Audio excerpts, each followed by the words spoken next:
call the meeting to order. Those who can stand, please stand. Remove hats for Pledge of Allegiance. I pledge allegiance to the flag of the United States of America and to the republic for which it stands, one nation, under God, indivisible, with liberty and justice for all.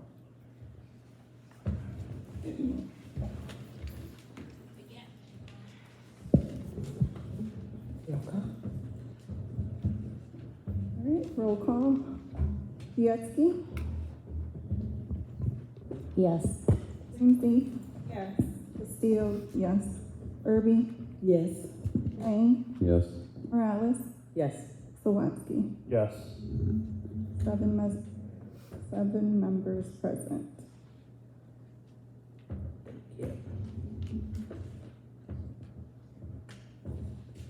Citizen participation.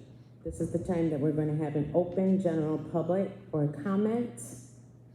Welcome to the Board of Education meeting. The board meets and conducts school business in public. The public is invited to watch and listen to the board deliberate and vote on the agenda items scheduled for action and discussion. Although the board meets in public, this is not a meeting for the public to participate in. It's a meeting for the members of the board to conduct business. If there are any citizens in the audience who wish to be recognized by the Board of Ed for the purpose of making a statement or asking a question, this is the appropriate place. Citizens should fill out a public input card and give it to the board president prior to the start of the meeting. Please step to the podium, state your name, and proceed with your statement or question.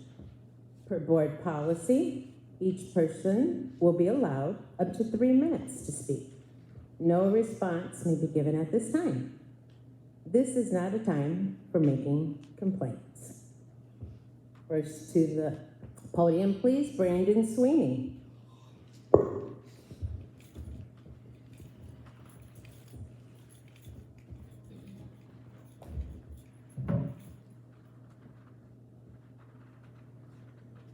All right, good evening. My name is Brandon Sweeney. I'm a special education teacher at the middle school, and I serve as the grievance chair for the Bridgeport Education Association. First, I want to get this out of the way. My concern tonight has nothing to do with Dr. Daniel personally. I was 13 years old when he left this district, and since he appeared 2 weeks ago, I've asked around and I've heard a lot of positive things about him. Maybe he's qualified, maybe he's certified. He could very well end up being the right person for the job. We don't know that, though, because there has been no public process. No job posting, no comparison to anybody else, not even a discussion about what qualities we're looking for in an interim superintendent. So right now, Dr. Daniel is being treated like the best candidate solely because he is the only candidate. Again, that criticism has absolutely nothing to do with him. Maybe he is the best choice. It's just we'll never know because you did all of this outside of the public meeting. Do you want me to fix that before I continue? Yes, please. I get the time pause. All I hear is that buzzing. Test. All right, I'll talk quieter. All right, go. On June 8th, this board passed a motion 4-3 to discuss a negotiation with Dr. Daniel as interim superintendent. So let's be honest, this deal has already been done, so let's just skip to the part where 4 of you vote yes without any thought beyond, I was fond of him when I was in middle school. Or are we doing that thing again where the decision obviously happened somewhere else, then the public meeting is where the 4 of you pretend it's being discussed for the first time? Ms. Castillo, that justification from you makes a lot of sense, though, considering that your personal opinion of somebody was all it took for you to get rid of our last superintendent. There are 8 days left before 8 district employees are out of work because this board majority voted no twice and still has not explained what happens next. These are people connected to college and career advisement, athletics, maintenance, Title IX, state and federal funding, homeless students, pupil accounting, special education, accounting in general, human resources, and student behavior. Even if you don't care about the human aspect of leaving all those people swinging in the wind, these are real roles that affect real students and real staff every single day. Nobody can be expected to walk in with 8 days left before they're gone and ever be expected to fairly evaluate the work, value, pay, or need for employees who have served here for years. You know, the carelessness, shamelessness, and general lack of interest the four of you continue to put into your roles blows my mind. Every time I think it can't get worse, 20 seconds. you prove me wrong. I'll end with this. If this board ever plans to take real action based on these vague, non-specific, unsubstantiated complaints about the performance of our staff and our students, then at some point you are going to have to start trying to earn that trust and confidence back. You have not earned that trust, and I have absolutely no confidence that you even understand the importance of that. Thank you. Thank you. Steve Dobis.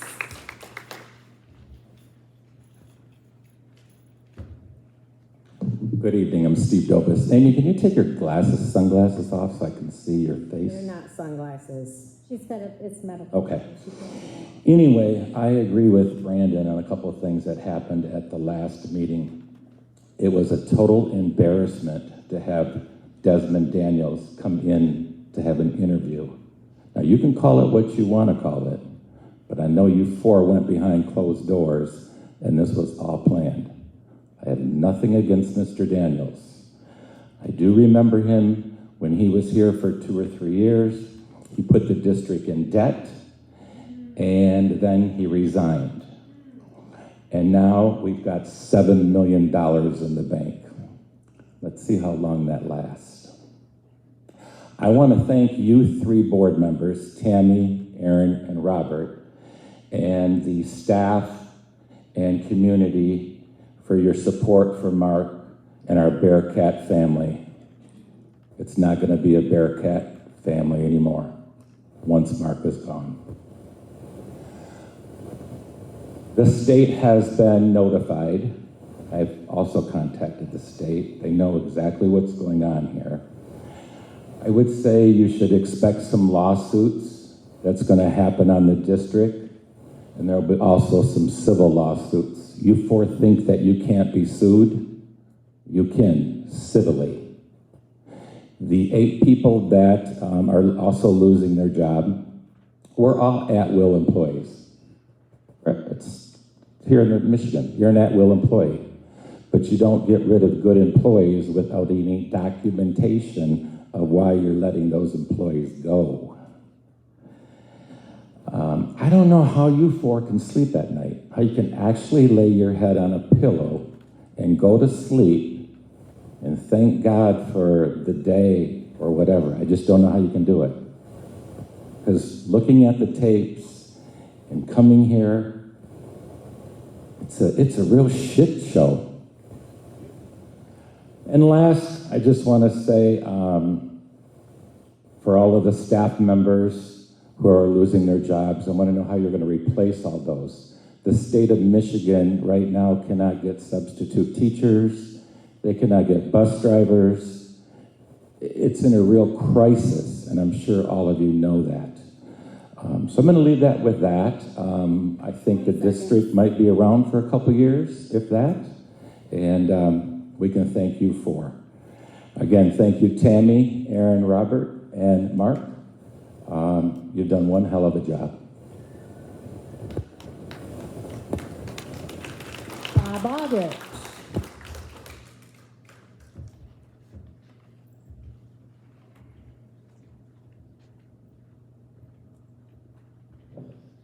Good evening, I'm Bob Aldrich.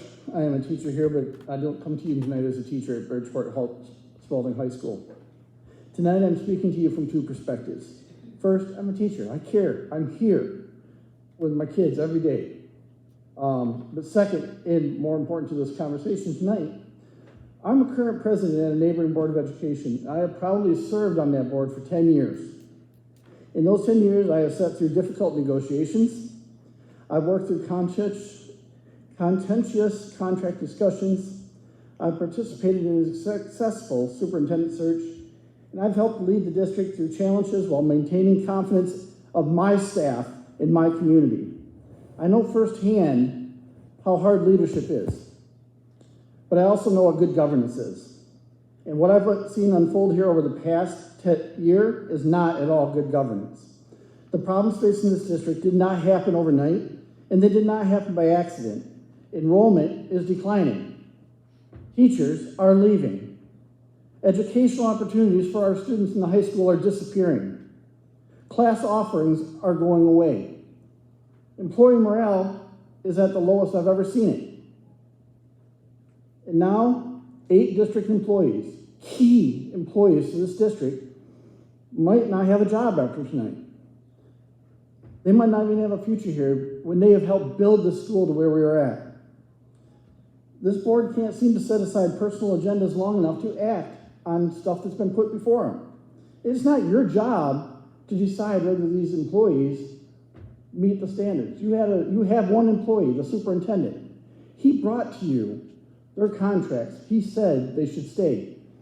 That should be the end of it. If you have questions, you should be out asking Mr. Whelton before he leaves. But you do not hold these people up to unnecessary scrutiny. These people that you're talking about that are going are key components in athletics, college and career, maintenance. They're not just my friends, they're coworkers who have bled for this district. These aren't isolated problems. This is failed leadership. I hear excuses, demographics, funding, competition, low test scores, lack of opportunity. They're factors, but they're not the factors that matter. It's leadership, and your leadership is not making it better, you're making it worse. Strong leadership doesn't eliminate challenges. Strong leadership makes the challenges go away, works with them. Weak leadership makes them worse. Right now, you are making it worse. Now, I've been sitting here quietly trying to come to you occasionally, telling you the positives of the district. 10 seconds, Mr. And as a teacher, I do that. But as a board member that has put his life into another district and this district, all I tell you is we need to do better. These employees need to be here. This district deserves it. The kids deserve it. The staff. Thank you.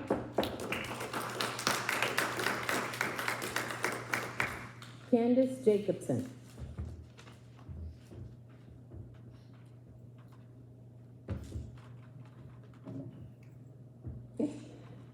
The love of money is the root of all evil. 1 Timothy chapter 6, verse 10. The root of all evil.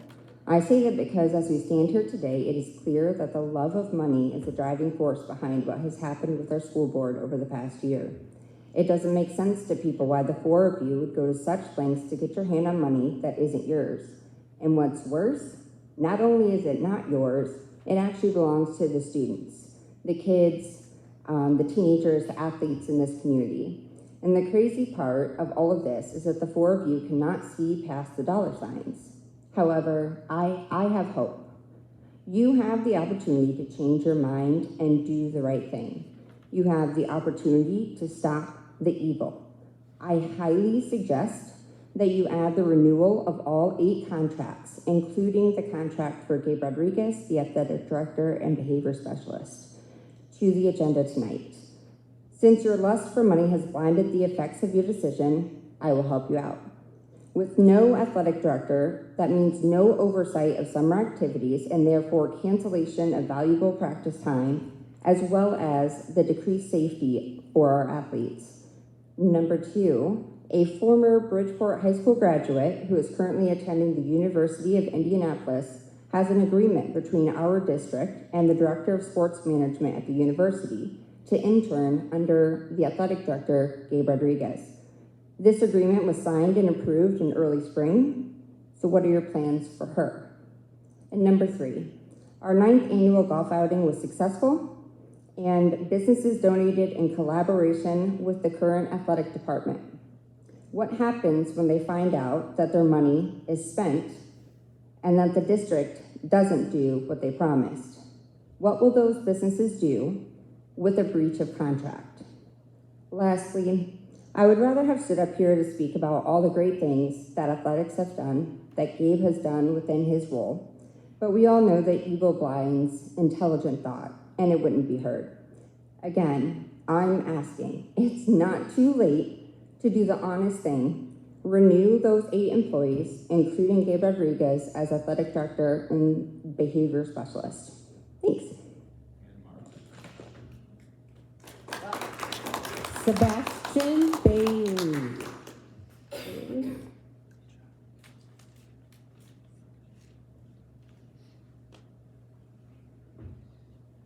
Good evening, everybody. I just want to start by saying that we all come here because we care deeply about our students, our staff, and the future of this district. No matter our different perspectives, we are all working towards the same goal, creating a safe, supportive, and a successful environment. While every child has the opportunity to grow, learn, and thrive, our students are watching us. It is important that we model respect, unity, and a commitment to solutions. I also want to acknowledge the dedication of our teachers, support staff, and administration. Every day they show up, give their time, energies, and hearts, and serve our students, often going above and beyond what's expected. At the same time, I want to uplift this board, all the board, for the responsibility you carry. These decisions are not easy, and I respect the effort it takes to balance the needs of the entire district while staying focused on what's best for our children. Moving forward, I believe the best path is rooted in accountability, communication, and mutual respect. We don't have to agree on everything to move forward together, but we do need to remain focused on solutions that benefit our students first. If we continue to listen to one another, support one another, and keep our priorities aligned with student success, I truly believe we can build something stronger and better for this district, and once again, for the next generation. Thank you.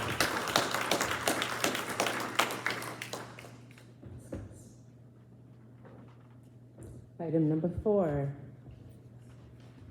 agenda adjustment.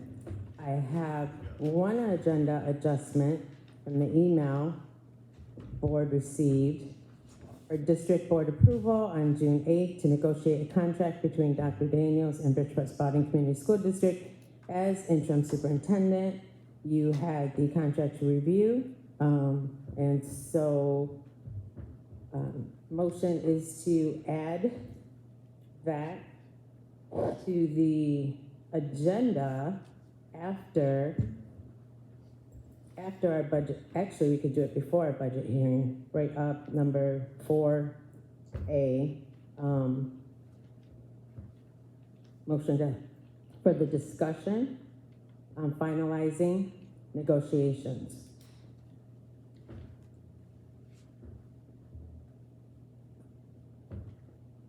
Is there support? I'll support.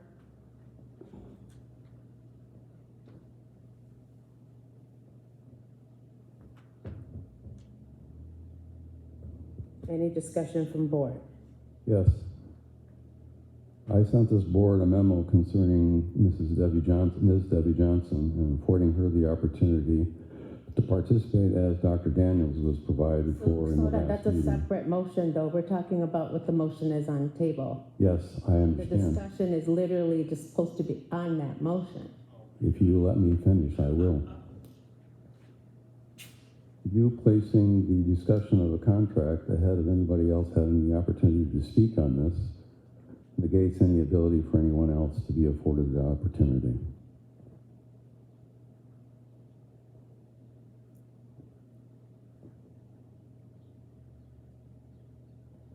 And I was planning on making a motion to adjust the agenda in order to allow Ms. Johnson the opportunity to speak to this board about her abilities to function as an interim superintendent. You have so advantageously placed it on the agenda in a way that would not allow that to happen. And everybody should have that right. So I would say put Bob's motion in first so we can all hear her. So the motion is already on the table, and thank you for the personal opinion. And so You have the opportunity to adjust it in the sequence if you the choose to. motion, any other questions regarding the actual motion that's on the table? So you want to do the motion for his contract and you don't care about anybody else. So this is only one person then. As of district board approval done on June I have the 8th to agenda right negotiate a contract between Dr. Daniels and the district, it was approved. It was and it supposed to be was- on the Negotiations, adjustment is to have it to be put on the next agenda to be discussed. that wasn't the that's not what my motion is. That's I have it what's- right here. My motion, Your motion is to want us to go ahead my motion and is agree for to- him, not listening and not hear anybody else. You want to have motion on his the table. Okay, go ahead, time. finish. Okay. Finish. Any other questions?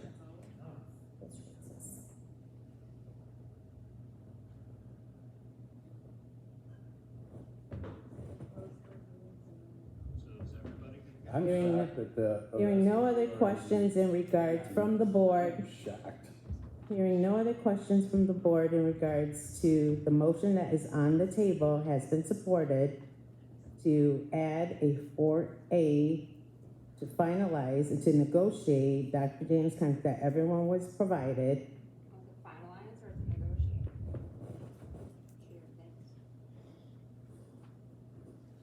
How is there an agreement if you discussed and negotiated? Roll call. Roll call. Okay. I should like to note that you sent that out today to the full board at 2:21 p.m., giving absolutely no opportunity for anybody to respond. And in fact, you told us not to. And that It we were was just discussing sent to here. me as well today. What?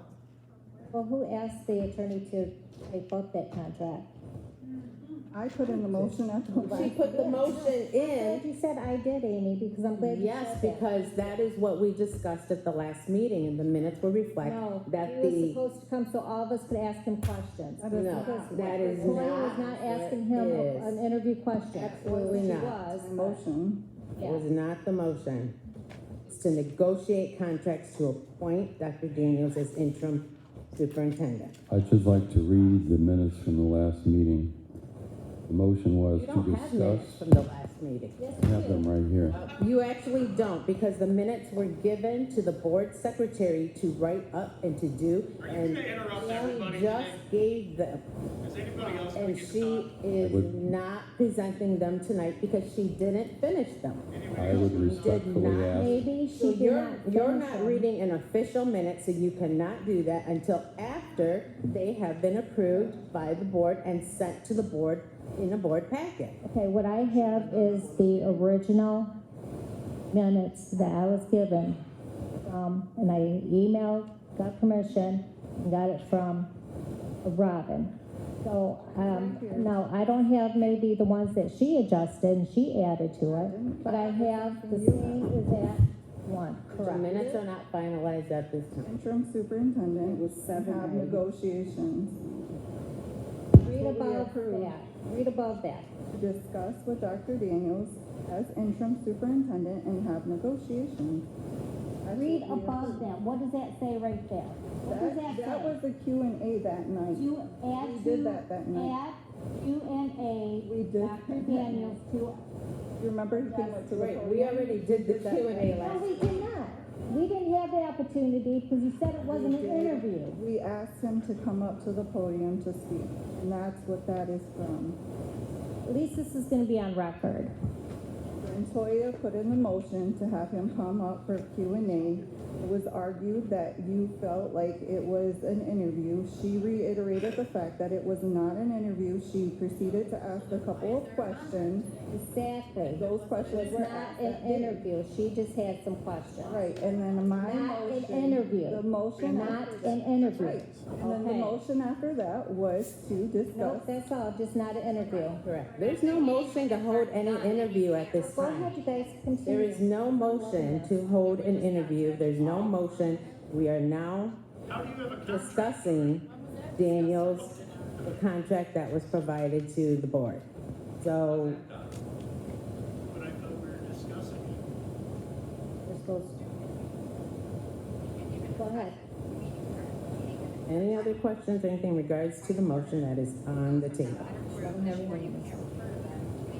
So if there is no other questions from the board in regards to the motion that is on the table, motion is to add to the agenda for the hearing to finalize contract that was provided to the entire board.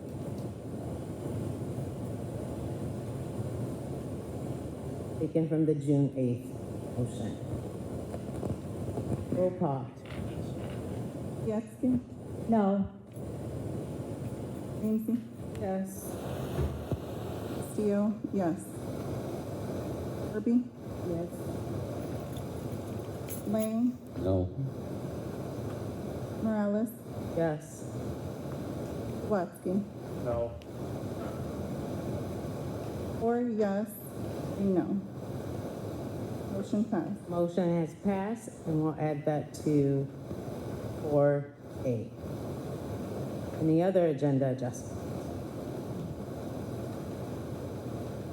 I'd respectfully ask that Ms. Devi Johnson be afforded the opportunity to participate in the question and answer session as you did for Dr. Daniels, so this full board can understand and talk to her about her qualifications, experience, and vision as serving as the interim superintendent for the Bridgeport Spalding Community Schools. So what's the motion for you're asking for an agenda adjustment. What is the motion for the agenda adjustment?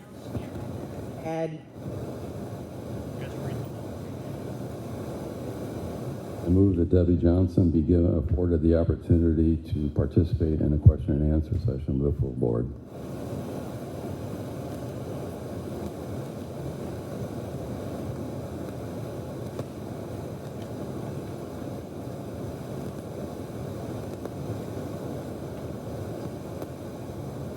This is in regards to,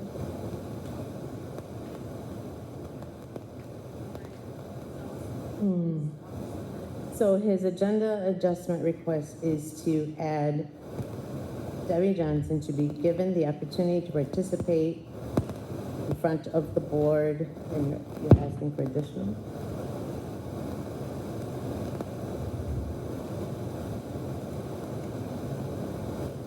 in front of the board in regards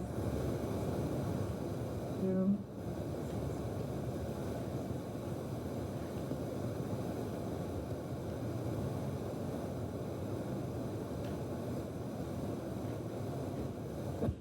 To provide her credentials. Is that correct, Mr. Lang? I've asked her to be allowed to have a Q&A session with this board, yes.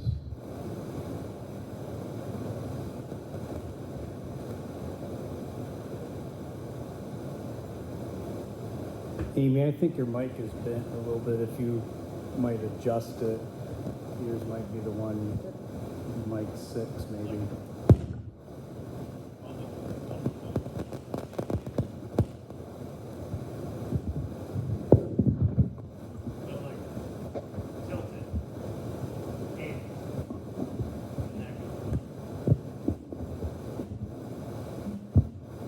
Yeah, one of the mics is acting up.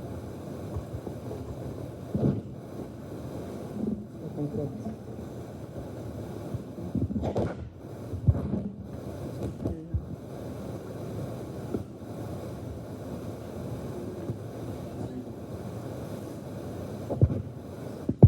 Press the push button. Shut it off.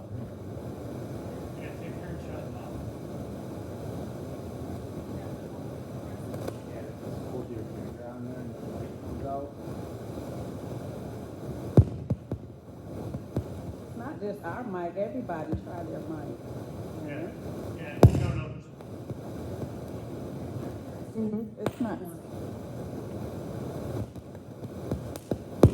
I don't know where that's coming from.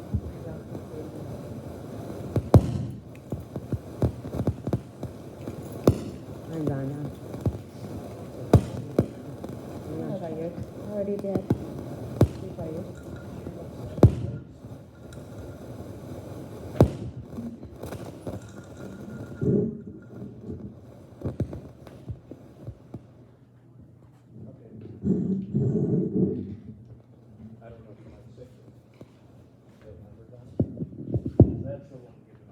That's mine. It's mine, but I moved everything. Yours is a number. See? Let's see. Okay.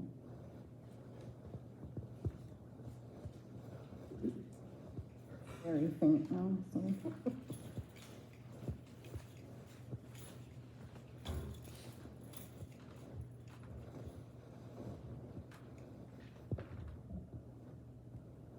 motion on the table? I support his motion.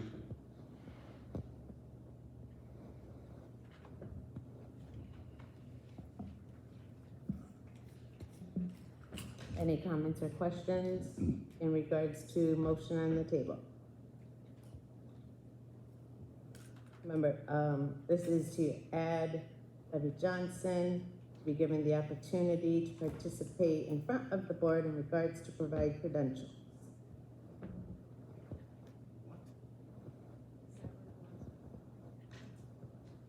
Anyone else? Now, with her being a part of the, well, I don't know if I can say that. Part of what? I'm sorry, I can't hear you. People that aren't gonna have a job on July 1st, those people? Would it be a conflict of interest in any way? With her, Why would we wanna pay her any money? No, because the motion on the table is, no, not the motion, but this is the, to give her the Q&A. right. Right now, the motion on the table is literally just to do an agenda adjustment to add that to the agenda. Let me note that Mr. Hall was the interim and he was an active employee of the district, so how would there be a conflict of interest if Ms. Johnson was chosen? Well, this isn't about choosing or anything. This is just adding to the agenda to be. I'm just given an addressing the thing that she opportunity. elevated. You don't have to worry. That, Did you receive an email that we have not, that she was interested in the role? Sent it out Friday. So you sought her out or she sought you out? I am elevating an opportunity to this board that has hereby not been explored. So,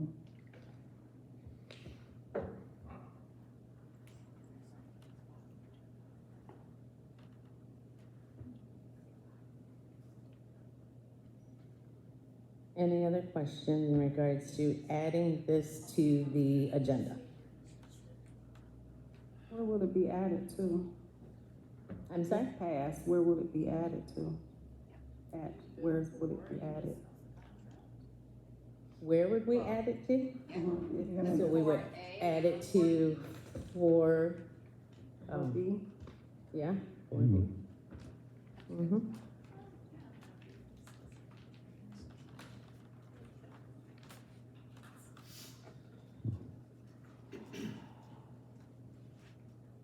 Well, should we add it to 4-1A, so she can go first? We would have to go and change because we already did that. No, you did 4A. I'm Correct. saying just go for 1A. So that means she would go first and then his contract.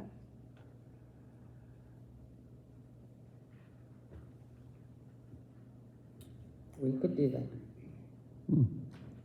So, motion on the table is to add a 4-1A as an agenda adjustment. Any other questions?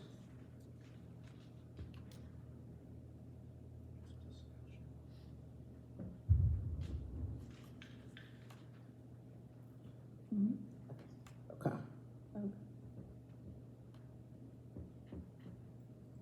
okay. Bietsky, Yes. Brinzy, Yes. Castillo, yes. Irby, Yes. May, Yes. Morales, Yes. Watsky. Yes. 7 yeses, 0 nos. Agenda adjustment added. Motion is passed for a 4-1A to add a slot for Devi Johnson, be given the opportunity to participate in front of the board in regards to providing credentials. Any other agenda adjustments? Yes. I move that the non-unit contracts be placed on the agenda for board consideration and action. Further, it is my understanding that Board President Morales previously worked under the supervision of an individual affected by these contracts. Given that prior professional relationship and interest in maintaining public confidence in the board's objectivity and impartiality, I respectfully request that she recuse herself from discussion and voting on this matter further. Support. So you're gonna have to either hand over what you have written or go over that for Carmen to write all of that through. Again, slowly. The motion is that I move that the non-unit contracts be placed on the agenda for board consideration and action. The second piece was I ask you to recuse Well, yourself. hold on a second. That's what I told her. I have let it her in write writing. this If she out. needs it, I will give it to her in writing. So we need to know what we're voting on. And listen. So the first motion, you're putting 2 in 1. You have to have one individual motion per item of what you're going to do. So your I only first made one motion motion. is to add the non-unit contracts as an agenda adjustment. And there's 6 of them. I'm asking that they be placed on the agenda as a single item for motion and carried. As a single item.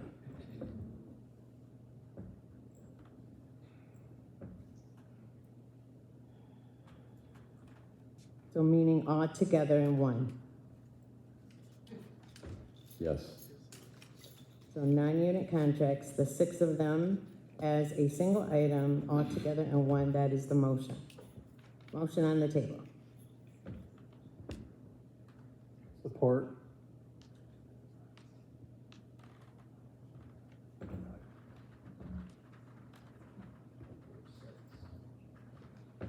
Eight. Because I brought more than There's- 6 to the board, so can you define the 6? There's 8. There was only 7, and you presented that 1 was no longer, so that makes it 6.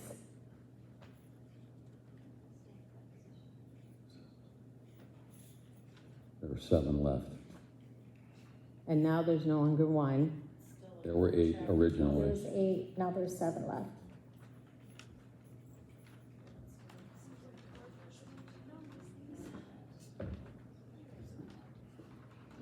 Yeah, you do have to have that position approved.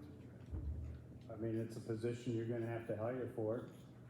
And if you don't move forward with approving it, then you don't have a position to hire for. You'll have to wait until another board meeting in August to hire an executive assistant. I know We that still have July Would be- as well, I'm happy about that. our board meeting. And then, Given that they're going to be in a single group, let's include all 8, please.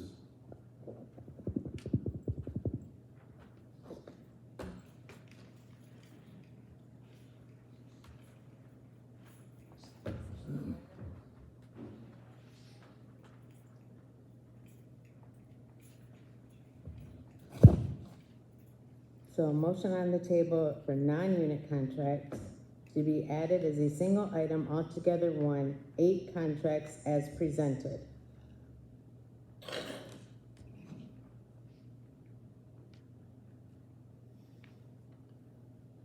Sawatsky did support. Any other questions or?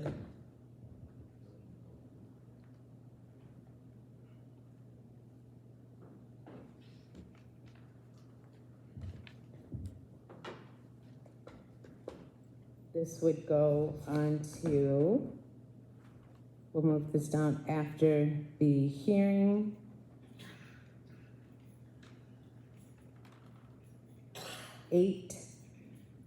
Seven, A.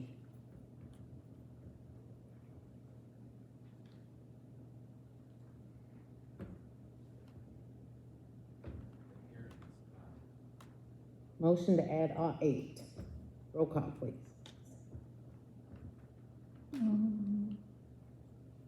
Oh, Yeah. I know when you're ready. Bianski, Yes. Ramsey, No. Castillo, no. Kirby, No. Lane, Yes? Morales, No. Swatsky, Yes. 4 no, 3 yes.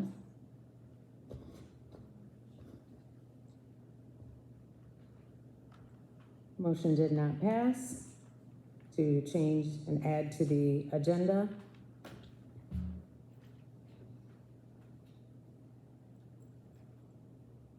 Any other agenda adjustments?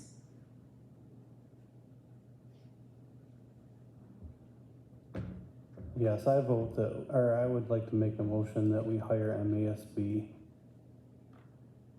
and get that started. We look for and hire a new superintendent. For superintendent search. Correct. Support.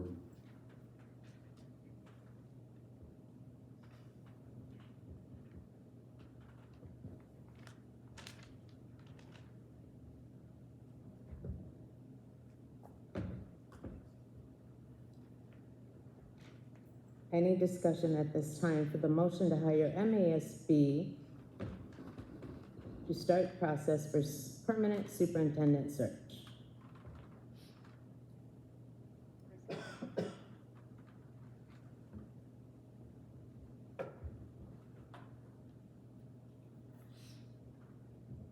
Hearing none, roll call when you're ready, please. Yatsky, Yes. Brinkley, No.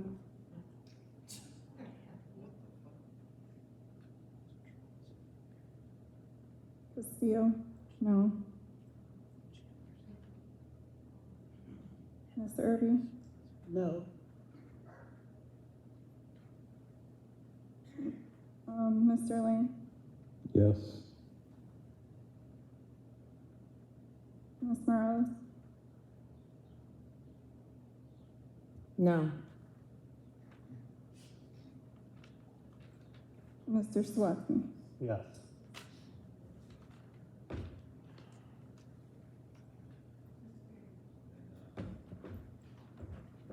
Four no, three yes.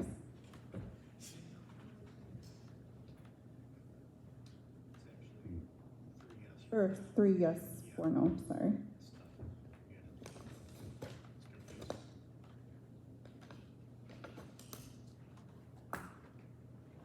Motion at this time to hire an MASB for superintendent search did not pass. Any other agenda adjustments? I just have a question. If we added the 8 contracts in separately, would any of you change your vote? So at least That's we a could get, discussion. Are you doing a motion or are you holding a discussion? well, at this point, I'm just holding a discussion, because at least we could get some of these people. So that's not on the agenda at this time to discuss Okay, I'll that. make a motion that we add the 8 contracts separately to vote on them tonight, or to add it to the agenda. So agenda adjustment motion is to add the 8 contracts separately tonight to vote on those. Vote on. Would that have to be a closed session? No, motion on the table. Discuss them? If you don't have, so. Motion on the table to add the contracts separately, to vote on them separately. Support. By Sawaski, supported by BSCS.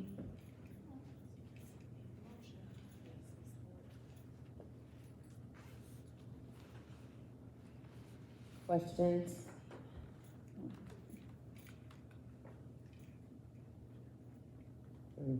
No, would not have to go into closed session. We would have to figure something out if it passes that way, because names cannot be publicly presented. We could vote on each position without disclosing names.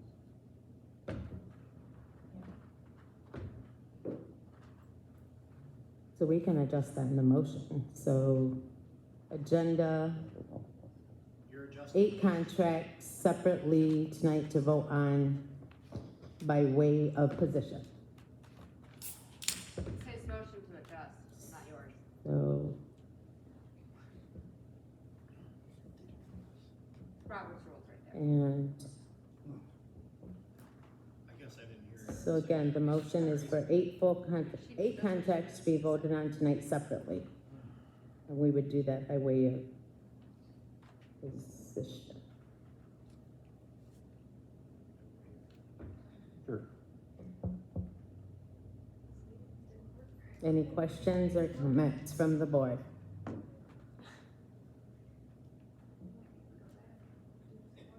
Well, when we had a conversation about them previously, it was never to remove somebody from their position. It was more specific questions. So ask the questions. Ask the questions then. When did you have that conversation?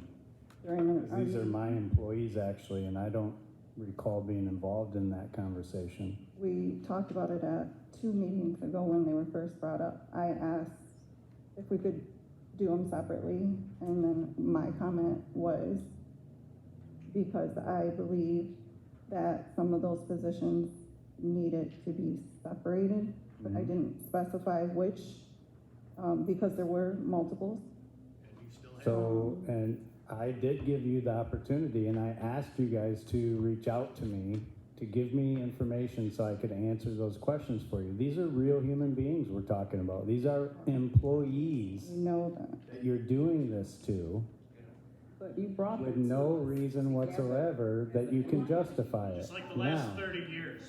if you asked for it, I would give it to you, but no one has reached out. The lack of communication is deafening. It's deafening. Well, And it's so there's there's no a way question. to answer that question if you don't actually ask questions. this I mean, I motion read came to through, the board I read through the What was that? contracts This again. motion came to the board before. This motion came to the board twice to separate them.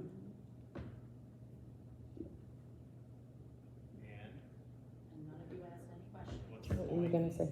Tammy's next. their next sentence. Okay, so, I mean, I read those contracts again to try to figure out, what they were talking about.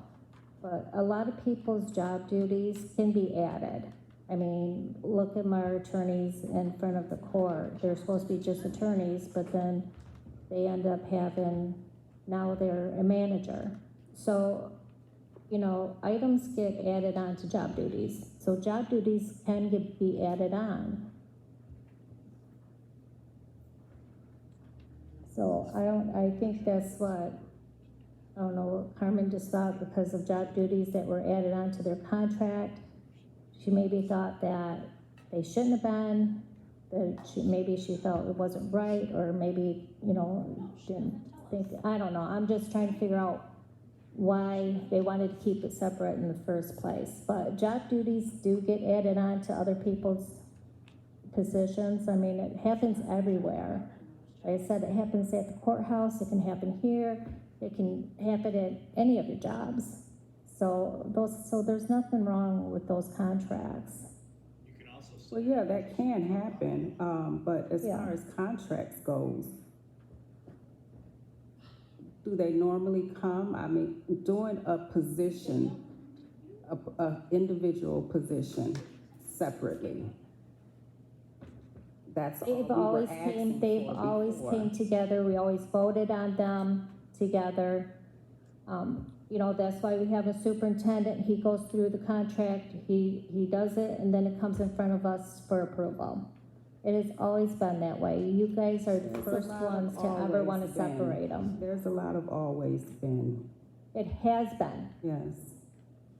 There's a It lot- has always Exactly. been, the entire group of contracts have been brought forward to the board for approval at the same time. I'm not sure why you would want to do individual contracts. A, they're not your employees. And B, by doing an individual contract, talk to your MASB people. They will tell you that by going against the recommendation of the superintendent, you are thereby evaluating them. And you will end up with 8 extra lawsuits over that. It's not our job to evaluate them. It is not your job to evaluate them. In fact, that is 101, your MASB 101 classes. You are not evaluating the staff. You have one person, and you did a good job of doing that. But the reality is, you're putting all of these people in a position 1 week from their end of their contract in which they don't have a job. How does that play for the rest of the staff? That's outrageous. It's absolutely outrageous, and I'm ashamed for you that you're breaking this down in such a way that you need to decide each and every job, and you haven't actually spoken to the superintendent. You haven't spoken to anybody in the superintendent's hemisphere or orbit about these jobs that are under the direction and supervision of the superintendent to hire for and fire and evaluate and so on and so forth.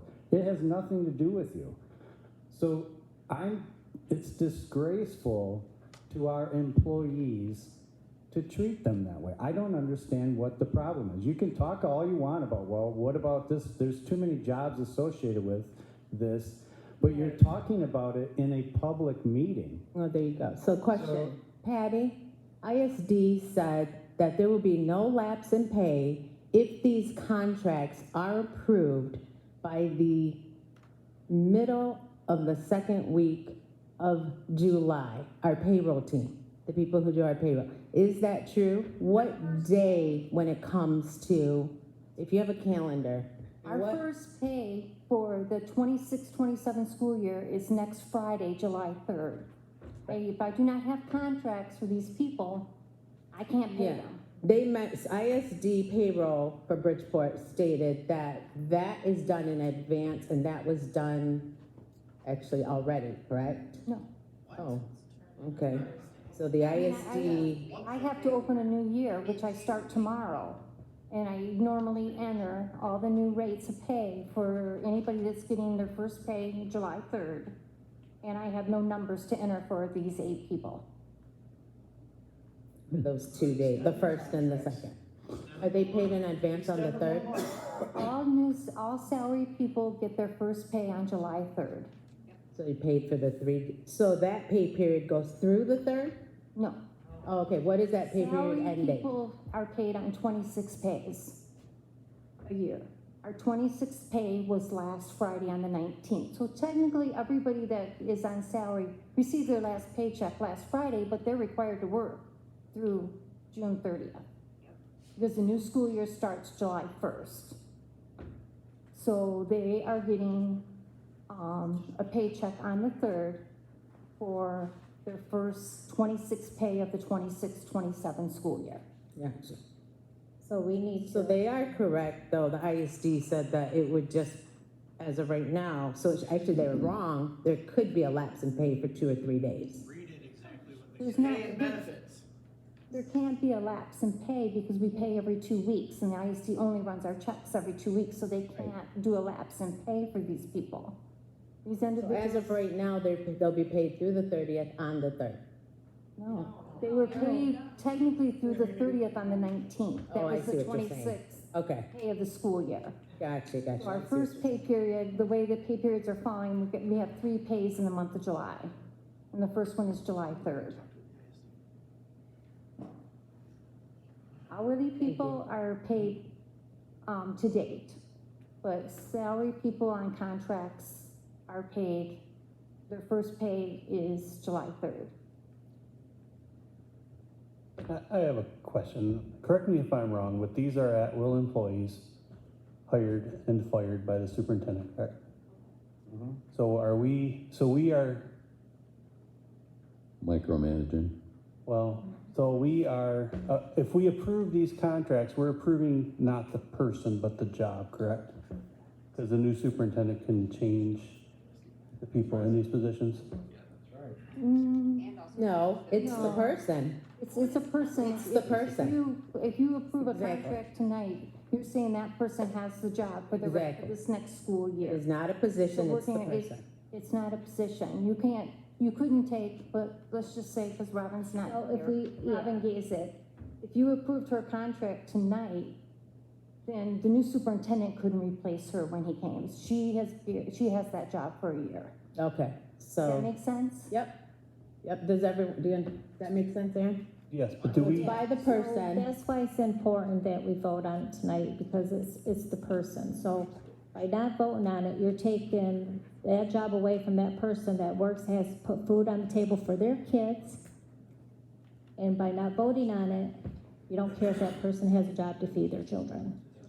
so because Robin isn't here, do we have to approve a blank contract so that we can fill that position?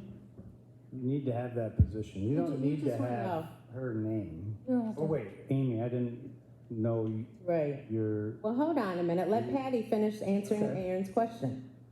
but the reality is, what's wrong with the people? You leave Robin out of it. She's not even here. She quit. Right. What's wrong with the people? What's wrong with Miss Who Johnson? said anything was wrong with the What's wrong with Gabe? I don't recall that. No one ever said anything's wrong with the person.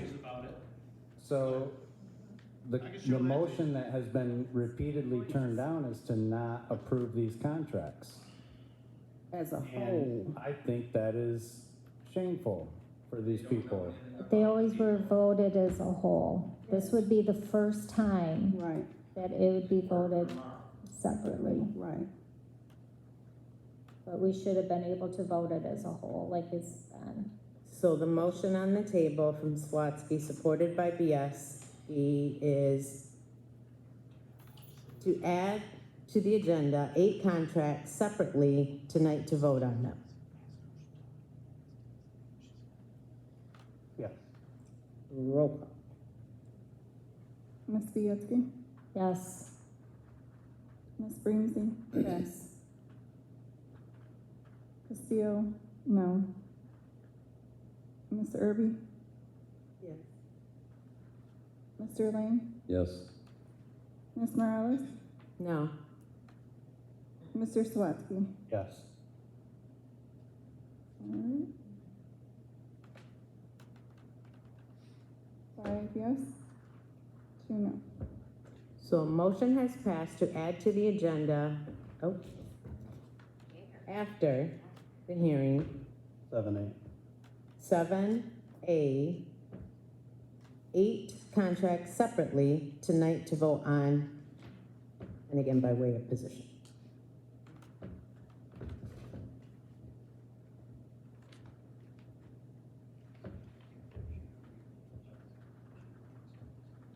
By position or by name? You can't. Position. Well, we're not gonna, we're gonna do it by, I don't have those. It's public record. I know I don't have 8 either, especially since Patty said, but the motion went for 8 contracts, and that has passed.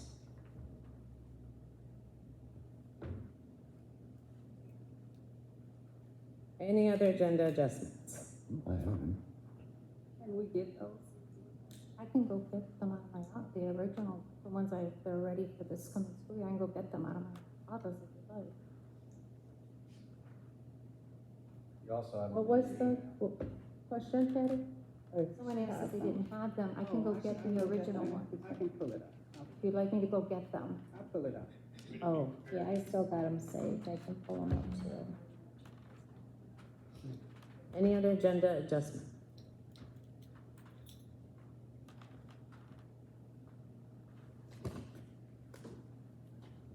Hearing none, the agenda is accepted as presented with adjustments made. Adding a 4-1A, 4A, 7A.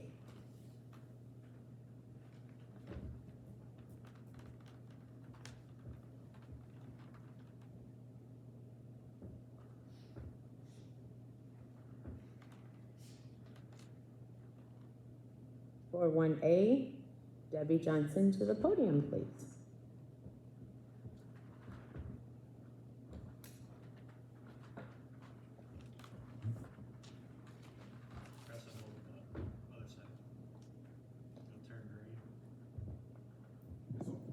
it? Oh, yeah, it is.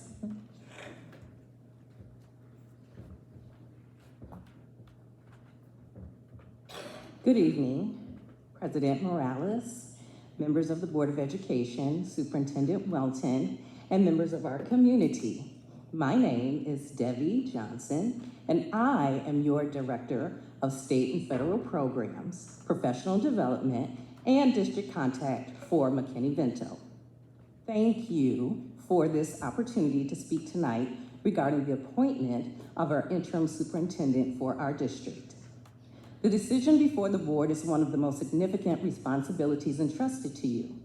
The individual selected to serve as interim will influence the daily operations of our schools, the culture of our district, staff morale, community confidence, and most importantly, educational experiences for our students. As you consider candidates for the position, I respectfully ask that the board consider my qualifications. I have been committed to Bridgeport for 27 years, and hopefully next year will be my 28th year here.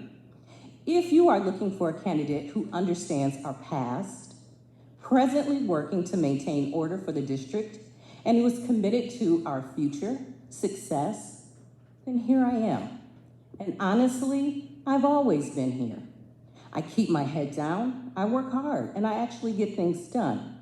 I come here every day with the expectation of making life better for our students, staff, family, and the community. This year, I work to ensure that our $1.7 million Title I grant funds for our K-12 buildings were approved. I've secured $63,000 for the Committee for Literacy Achievement Grant for our K-5 buildings, and $18,000 for the Bilingual Education Grant for identified K-12 students. I'm proud to say that I continue to extend my knowledge in curriculum instruction and assessment by attending various strategic planning meetings, including the Director's Workshop meetings and the Countywide Curriculum Instructional and Leadership Network meetings hosted by our ISD, just to name a few. After completing my education specialist degree, I was laser focused on learning how to improve our students' academic outcomes. Throughout the time of our partnership with the state of Michigan, my problem-solving skills and abilities kicked into high gear. I led the staff in root cause analysis, implemented targeted interventions, focused our attention on systems work by holding monthly data digs to make strategically informed decisions, engaging family activities, and providing coaching sessions to support staff as needed. And during this time, the staff and I gained so much valuable information and knowledge. But most of all, we built a culture of family. We had each other's back. We grew stronger during our adversities, and our students made great strides in student growth. I could stand up here and tell you all the accomplishments that I've made, but really that would be misleading. Any success that our students made is because we did it together. We have wonderful teachers and we have wonderful support staff here. When you have a moment to thoroughly look through my qualifications, of which I would have given it to you, but I didn't think it was the proper time, you will see that I have been a teacher, a BEA board member, I've been on the negotiating team, I've been an administrator, and I'm your current Director of State and Federal Programs, and so on and so on. But my biggest accomplishment is my faithfulness to Bridgeport. And I might add that Bridgeport's faithfulness to me. I have served, and I will continue to serve. I respectfully ask the board to consider me as your interim superintendent. I appreciate this opportunity to speak. Thank you so much, and I hope everyone has a wonderful night. Thank you.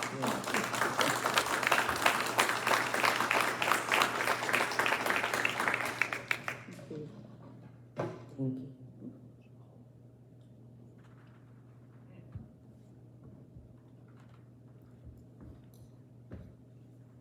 That was 4-1A, 4A on the agenda. we added Dr. Daniel's contract. Everyone has that there.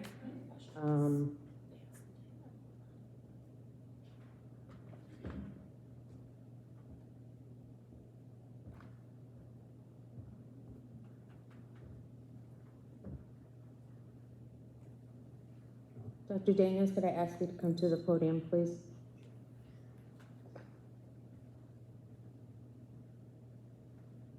Thank you, sir. Have you had time to look at that contract, and do you have any questions or anything in regards to an addition, a change, anything? Any questions on I? I have had the opportunity to review it, and there are no questions. I'm sorry, say that one more time. I have had the opportunity to review it, and there are no questions and/or revisions. No questions and no revisions. Being as that you would accept that contract as is,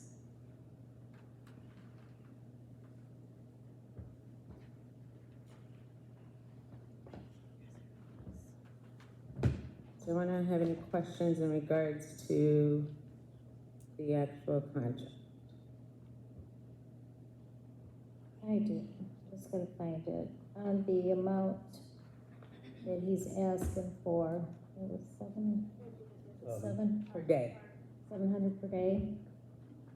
Last time you were up here, you said that you wanted to help our community, correct? Okay, so why 700 a day? You can accept, say, 500, 450 a day? That was the amount that was presented in the contract, ma'am.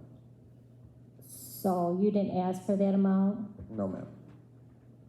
So who gave him that amount per day? Adjournment.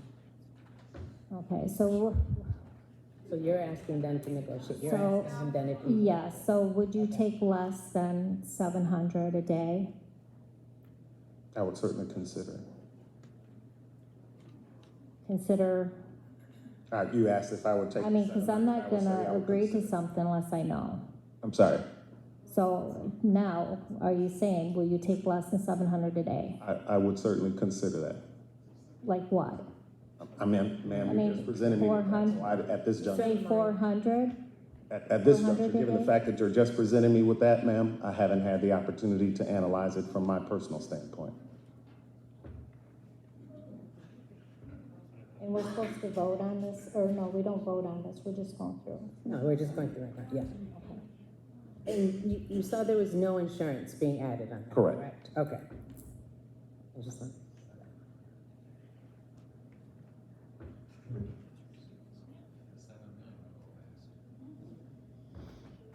Anyone else have any?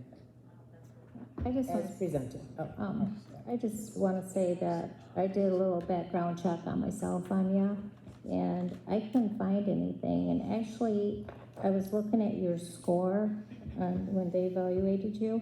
You didn't have a bad, I mean, your score wasn't that bad for only being there for 2 years.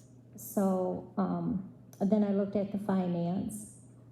So even when you came in, the finance wasn't really good, but when you left, it was bad. So being that your score wasn't that bad, it wasn't. For 2 years, your score was pretty good. So what reason did you why did you leave?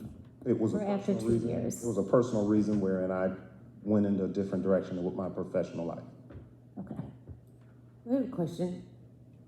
You were only here at Bridgeport for a total of 2 years for everything? No, ma'am, that's incorrect. Could you elaborate on that? Because I mean, I understand you were a teacher? No, I began my tenure with Bridgeport as a vice principal and assistant principal and athletic director at the middle school. And then I moved from the assistant principal to another position in a different district. Then I came back to the district in the position of superintendent. You came back as superintendent? Correct. Yeah, because he left here and then he came back as superintendent. Correct. And then it was just 2 years and then you resigned.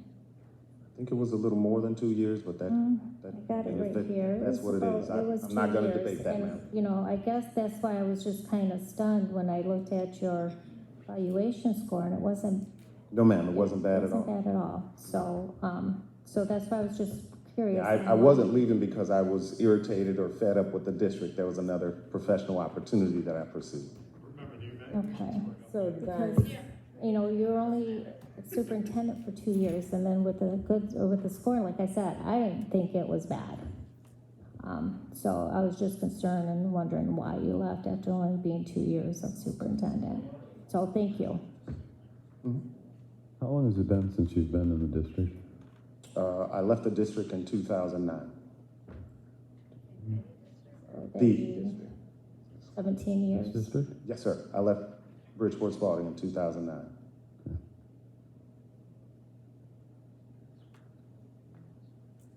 have you been superintendent at any other district? Yes, I served as superintendent for the Pontiac Academy for Excellence. I'm sorry, for what?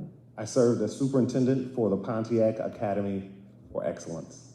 And how long, and what year and how long? I was there from 2016 until 2000, the same year of COVID. So that would have been 2019, I believe. Oh, when COVID first hit? Pardon me? When COVID hit, you said? Yes. Oh, that was 2020. 20, Yeah. so.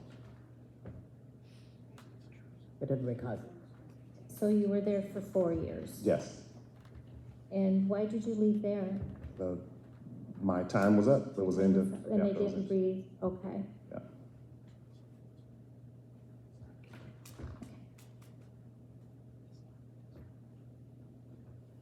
Have you ever been a classroom teacher? Only at the college level, sir. Okay. You familiar with the blueprint? I'm pardon me? The blueprint The process? Say that again. I'm Are terrible. you familiar with blueprint and the process that it dictates as far as the educational process? Yes, sir. I have been very involved. I do have a PhD in education. Okay. Certainly, that doesn't mean that I know all answers to all things. However, there is a process therein that we've been exposed to. Okay.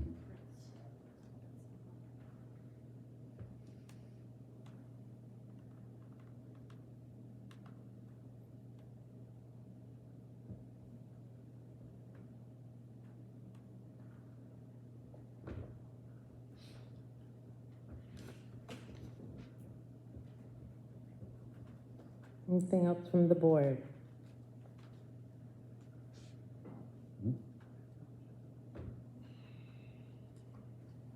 Just to be honest, So, charter school. I mean, I'm not sure. board?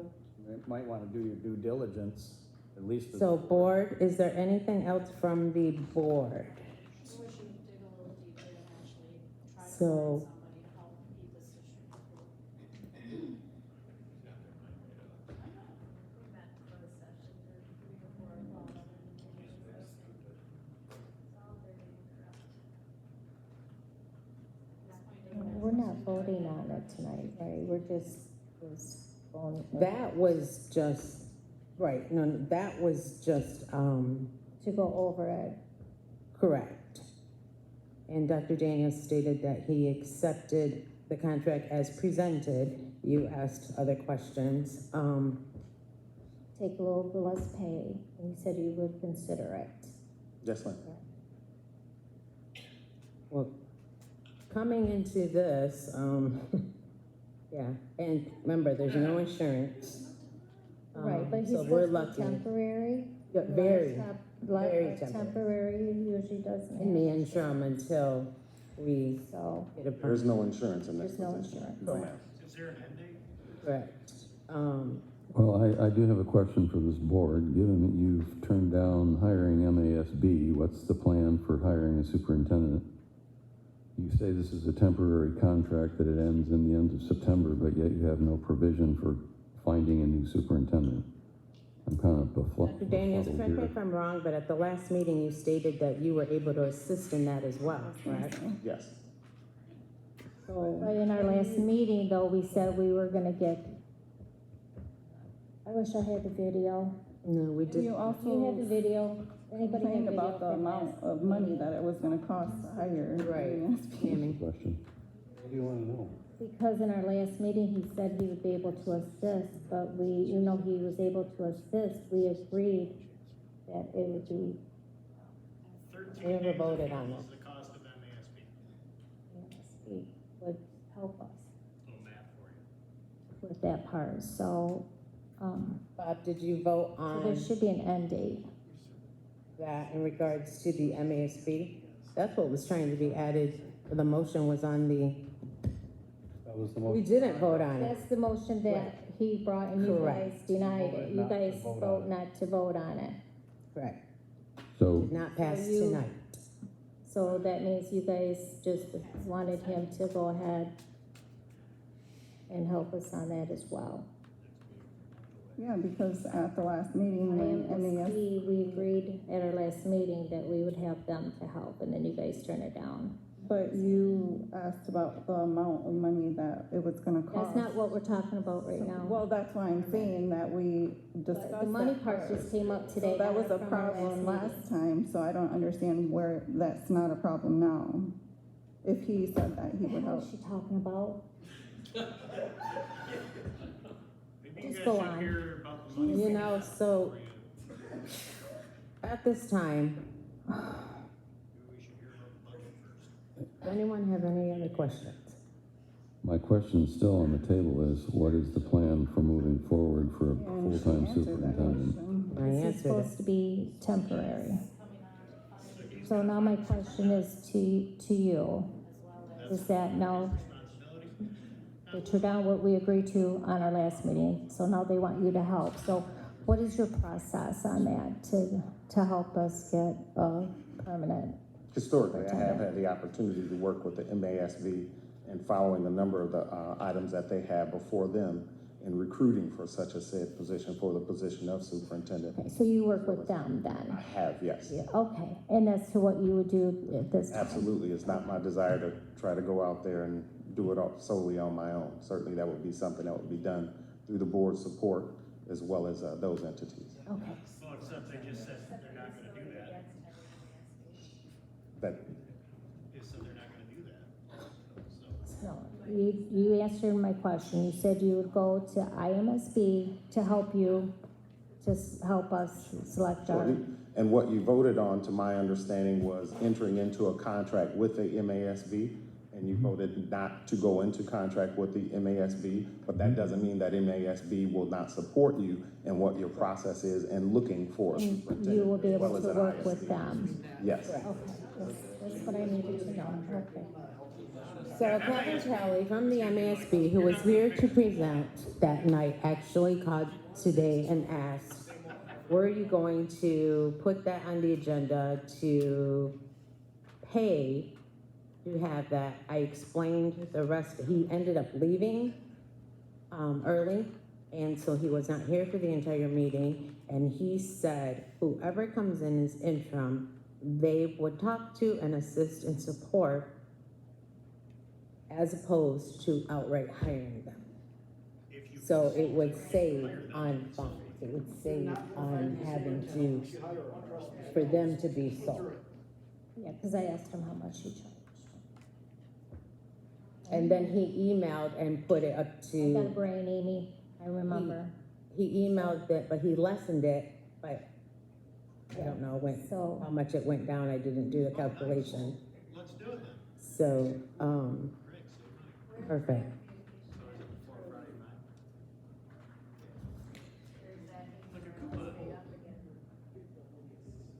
So, yeah. Well, knowing that you can go ahead and you can help that, the contract that was presented, God, I hope you can help us. I'm going to make the motion Yep. to Excuse me? finalize and appoint Dr. Daniels as interim superintendent effective of July 1st. Wait a minute. Then he would have to, because I asked about him taking a lower pay, so he would have to answer us tonight on that. I asked as presented. My motion is. But I asked him if he would take a pay cut, and he said he would consider it. So if you want to just go ahead and not consider him, you just want to just hurry up, or just sign and say, okay, on this contract, and get it done with, and pay him the $700 a day. So that's why you're in a rush. You're not giving him a chance to decide if he will take that pay cut to save us some money. You're not giving him that opportunity, Amy. So I can't see why we just can't vote on it next meeting, so he has the opportunity to see if he will take that pay cut or not. Does that seem fair to you? That would be your motion. My motion is on the table. Yeah, we know, Is there support? No. Closed session with your friends, you came up with the answer already. I forgot to try to say this.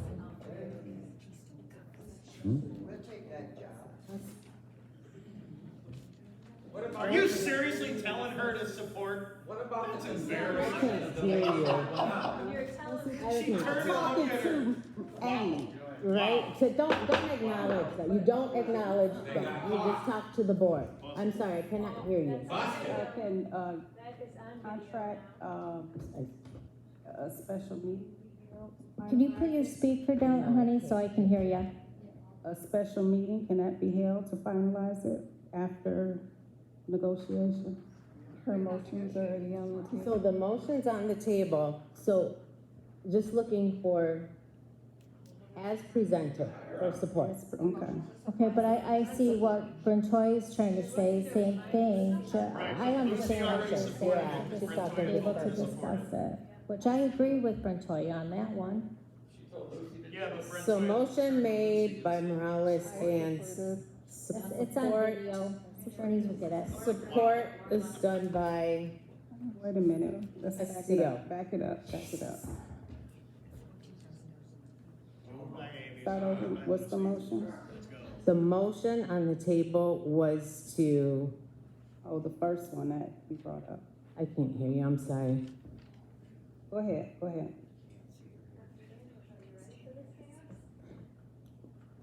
ahead, Amy. Okay, all right. Motion on the table is to approve as presented to appoint Dr. Daniels as interim superintendent effective July 1st, as presented.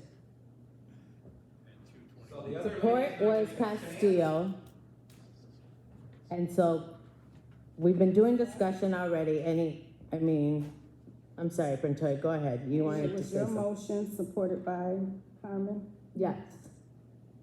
To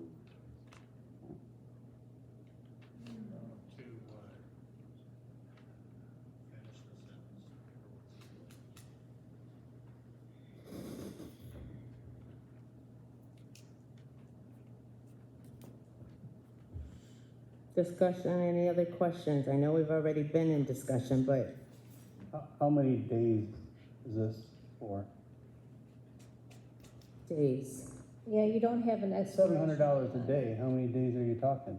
It's in the contract. It states up to 4 days per week, ending September 30th. I believe is the, let me pull it up. So like, Yeah. Yeah. Oh, you have it? Oh. Do you want to see a copy? I have a copy, I think I didn't get a chance to read it, I only got it 2 hours before the meeting. I have a copy. So, No, he said he has. Oh, so till September 30th from July 1st, and it's 5 days a week? No, 4. No, up to 4, 5 days a week. because during summer, the hours fluctuate. Central office is closed. So, We're not closed, we're open 5 days a week. You normally close on, is it We Friday? didn't have a superintendent to tell us to close, so we're. I'm sorry, say it again? We didn't have anybody here telling us to only be open 4 days a week, so we're here 5 days a week, Monday through Friday. So that could, as of right now, then it's 5 days, okay. We are. But the contract The district- Was it normally July, or was it the whole summer? you could go back into the Was it? emails that you and I and the board had exchanged over the decisions of whether 4 or 5 days a week and find that information.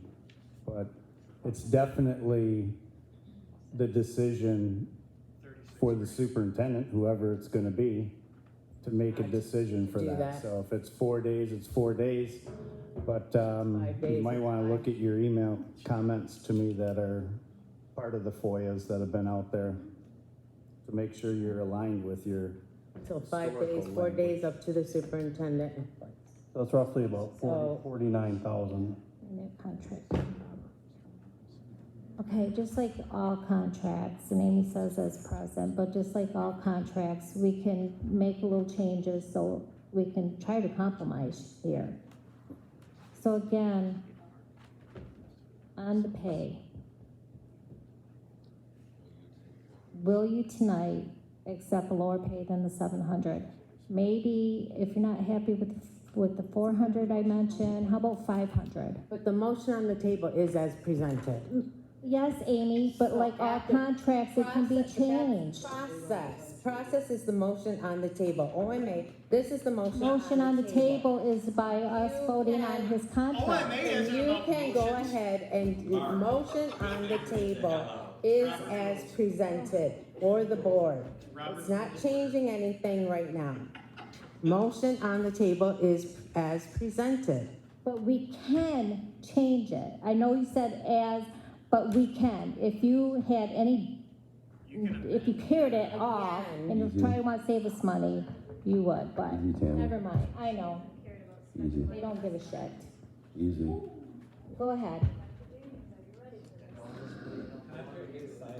After that, we try to say. So the motion on the table is to accept and approve the contract as presented, placing Dr. Daniels as interim superintendent starting on July 1, 2026.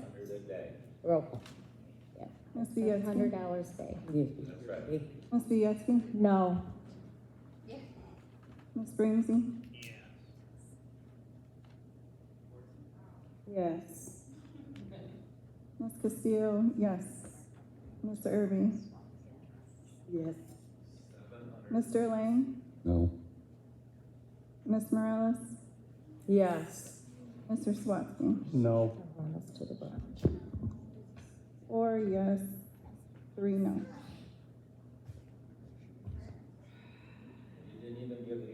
Motion has passed in regards to the contract that was presented for Dr. Daniels,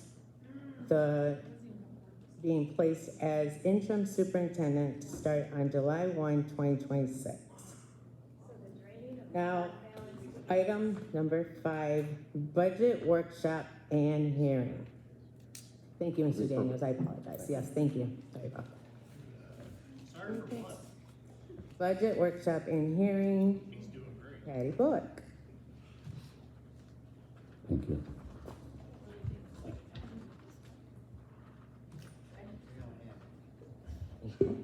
Come on.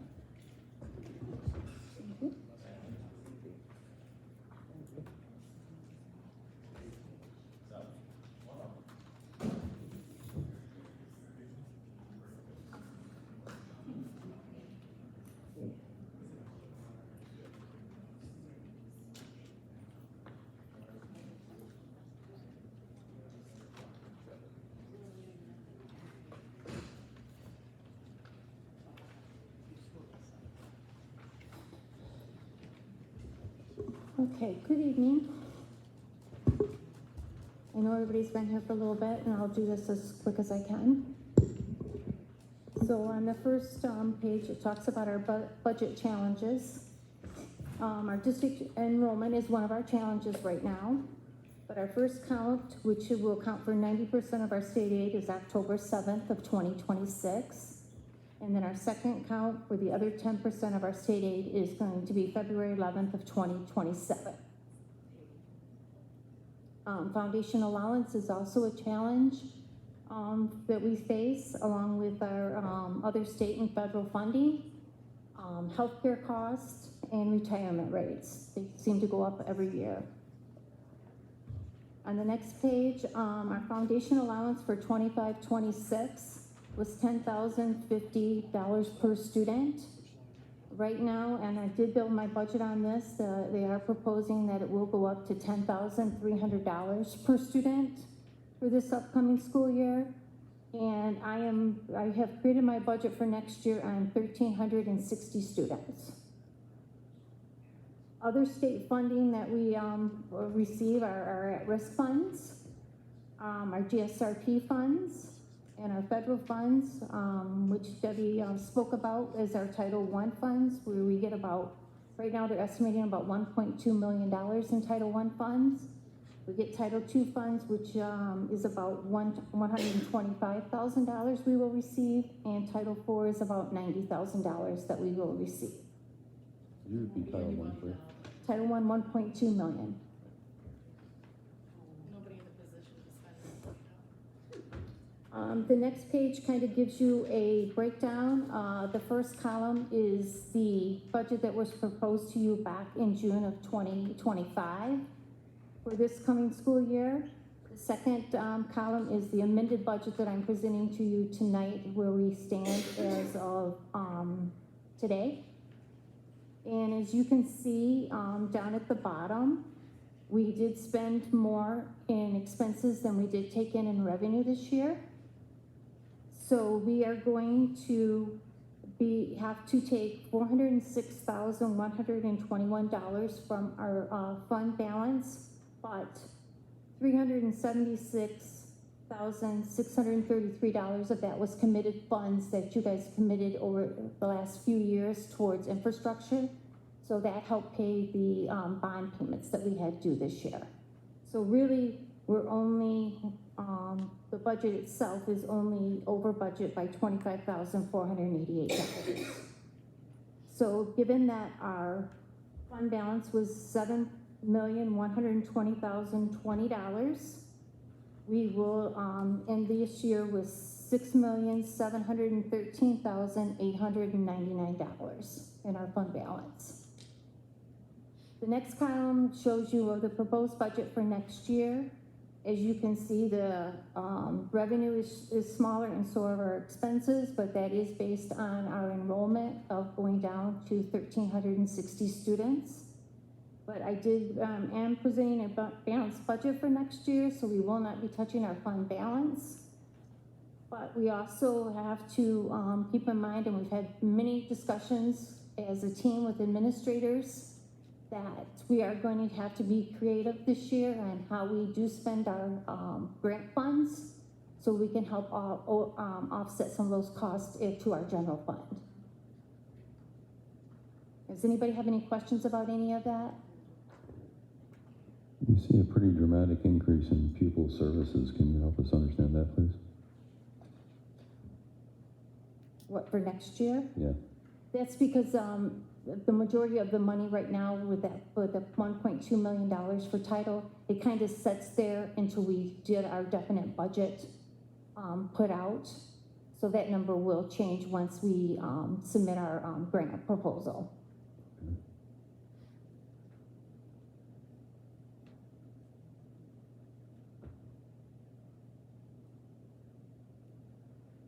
I did have two questions, but I don't know if they would fit right here exactly. For the board budget, I was gonna ask, are we sticking with that same number or can we adjust that? The board budget for this year or for next year? For next year. Next year, I didn't have the funds, so that number is smaller for next year. Oh, okay. So Yeah, we wouldn't it have is a smaller number for next year. Okay. But there will still be something there for trainings? For trainings for Yes. the new people in January, if there is new people? Yes. Okay. Transportation, you see a pretty significant variance from the original to the amended, and yet you're showing roughly a $200,000 reduction year to year. How do we plan on doing that?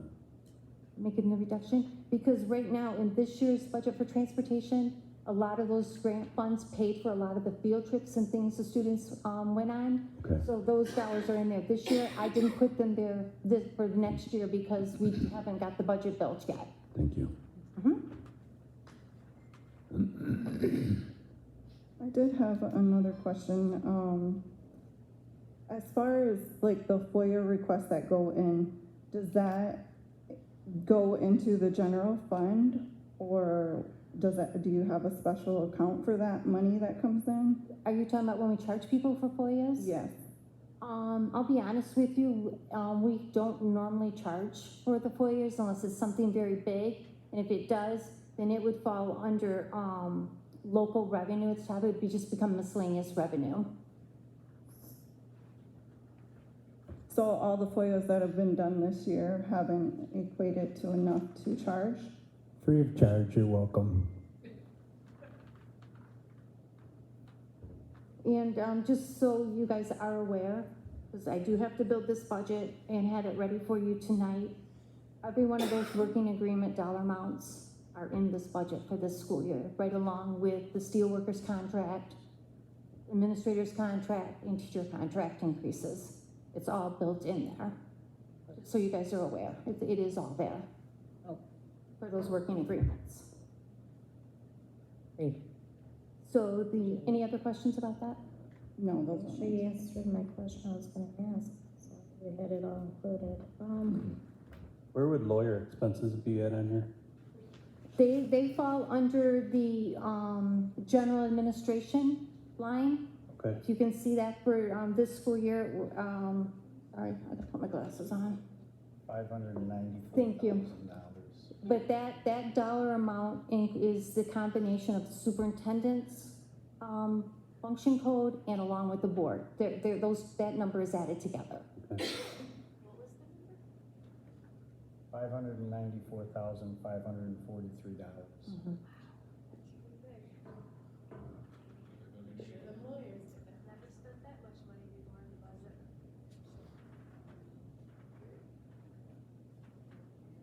That is an astounding amount of taxpayer dollars that you spent, Amy Morales. Any other questions about that page? It's not her money. So the next one just kind of gives you a summary. It shows that our total revenues for the year, added to with our fund balance, made our revenue $30,383,200. We take away our expenses for this year of $23,669,301, and it ends with our fund balance of $6,713,899. The next slide just kind of shows you where the GASB 84 is, which are our activity accounts. Those are the student accounts that we have in the district that are fundraisers and things that different groups do. So that just shows you the revenue that was taken in this year and the expenses. So they really added about $1,159 in revenue more than they in expenses for the overall program. Next one talks about sinking fund. And sinking fund beginning balance was $1,201,203. Our revenue for this year was $1,248,643. We spent $756,006 of sinking fund dollars this year. And our what's left there is $1,693,840. I can give you a breakdown if you'd like of where what added up to that $756,006. And this stuff was all board approved. We put the pole barn in down by the football field. We did the track repairs. We had to take care of the sewer and grease trap lines here at BHS in the back. We did parking lot restriping in the whole district, and then we paid the rest of the energy bond payment out there.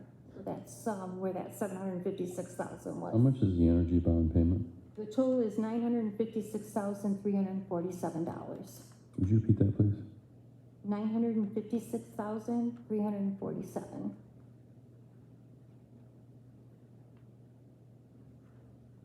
That's what we pay a year, or what? A year. We pay it once a year. So how is our expense only $756,000? Because we only paid $579,714 of it. The other was that $376,633 they had general fund. Okay, thank you.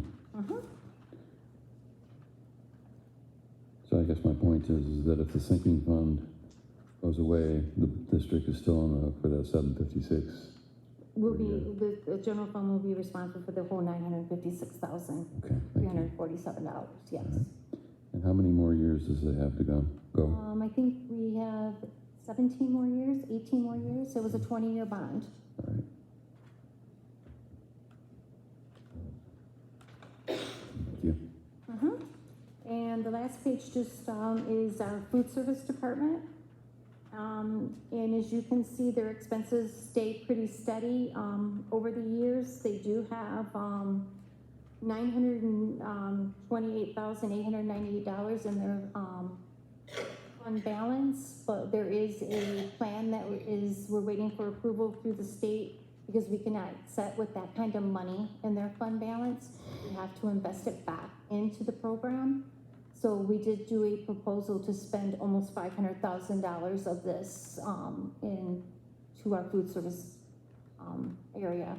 And one of the big expenses that they're really looking at, because of back in the spring when we lost power, we lost some food, and we could have lost a lot more when the power was out for the 3 days, but we were able to move it all here to the high school.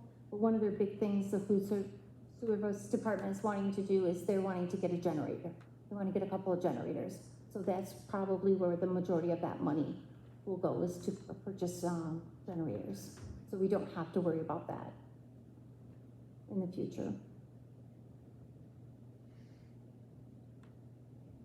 Anybody have any questions about anything? What, did you budget for interim superintendent? For an interim superintendent? I did not do a separate line for that. I still budgeted for a superintendent. Okay, so it would just be that same. So that would be where it is. And it really, I'll be honest with you, it really depends on how we go. Some intern superintendents are paid as a contract, which is their then 1099 at the end of the year. They really don't go on our payroll. Okay. So if that's the case, then we wouldn't be paying FICA and retirement and that type of thing if that's how we did the interim superintendent. And that's why there would be no benefits, healthcare benefits or anything else offered. It would be the straight daily rate. So how would he be paid then? If we went that way, it was considered a contracted employee, so that would go through our accounts payable. Accounts payable?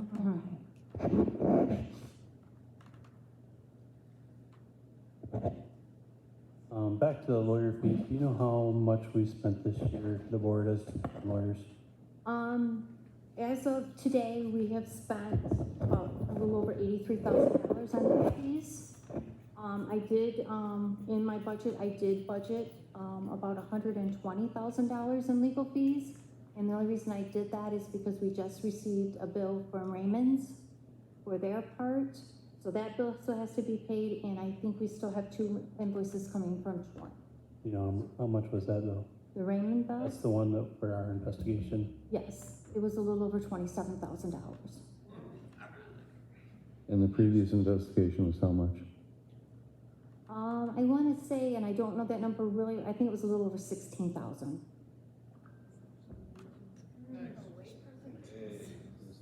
Was it 19? I'm sorry.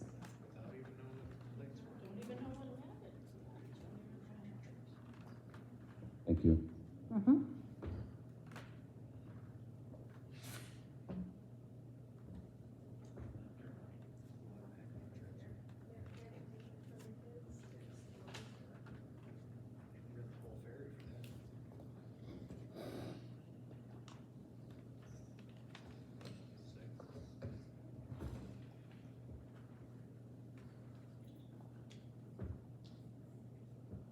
That's the hearing. So Patty, item number 6, your 26-27 budget. Move to approve the 26-27 budget as presented. Is there anything else you needed done with as presented? All right. So moved. Support.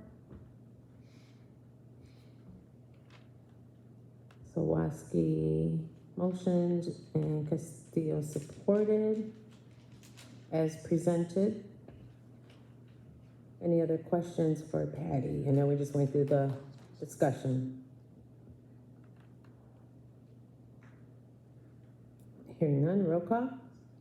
Ms. Bietsky? Yes. Ms. Ramsey? Ms. Castillo, yes. Ms. Irby? Yes. Mr. Lang? Yes. Ms. Morales? Yes. Mr. Swatsky? Yes. 7 yeses, 0 nos.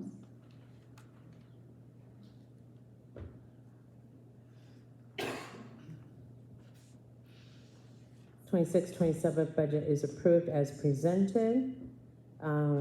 Item number 7, 25-26 amended budget. Patty? That was Oh, all. that's in there too. Yes, we're going off the same papers, please. So, as presented, what she already had provided. So moved. Support. Castillo, motion. BSB, support. Again, Patty went through everything. Does anyone have anything else? Hearing none. Ms. Bietsky? Yes. Ms. Ramsey? Yes. Ms. Castillo, yes. Ms. Irby? Yes. Mr. Lang? Yes. Ms. Morales? Yes. Mr. Swatsky? Yes. 7 yeses, 0 nos. 25-26 amended budget as presented is approved. We have 7A, contracts separate. I'm gonna go. You were, oh, gotcha.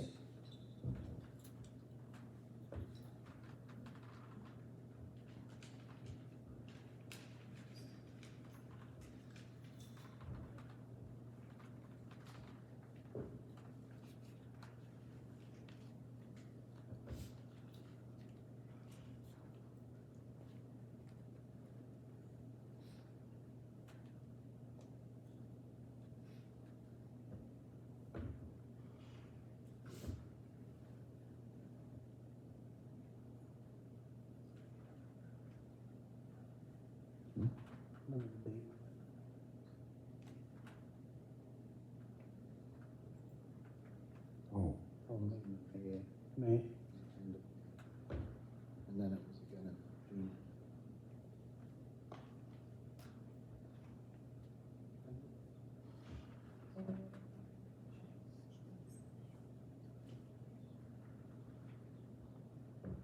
I would say just probably just go right down the road there.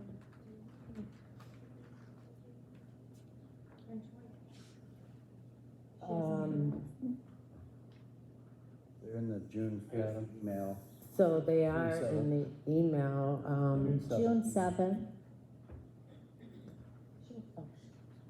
I can't see.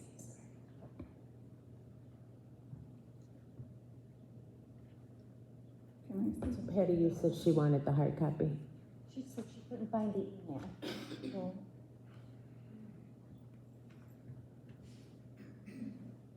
yeah, I won't need a hard copy. Just save some paper.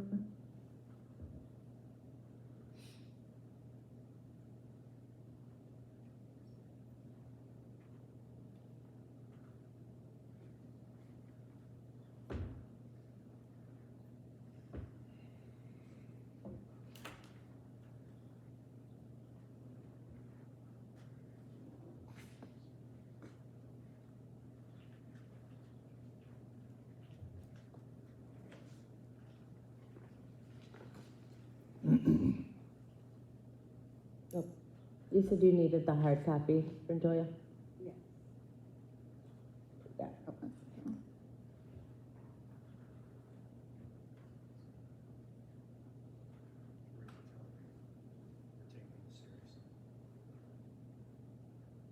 So June 5th email?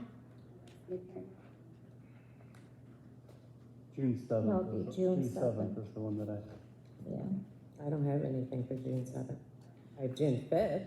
I have on June 5th, Robin Gasick sent us Yeah. the June board 5th packet. to the board, 3:42 PM. Oh, that was, So you must have, So if you can go to June 5th, not June 7th, contract.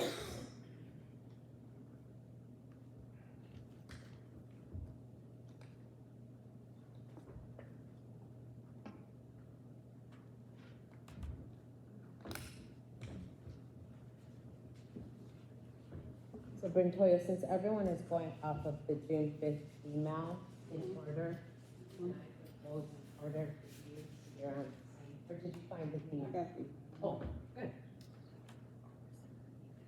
So then everyone is going off of, so as, in order as is.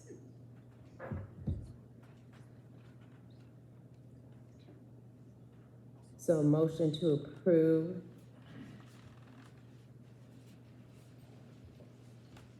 the first working agreement as presented in the June 5th email. So move. Support. Can we have a position name, please? Say it again. Position name, please. Business office support. Business office support. Thank you.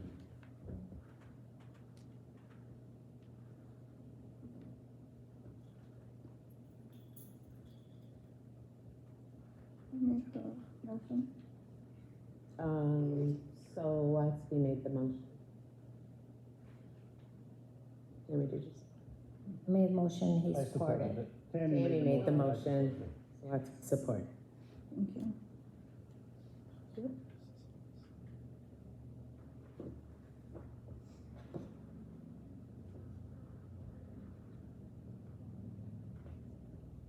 Any questions?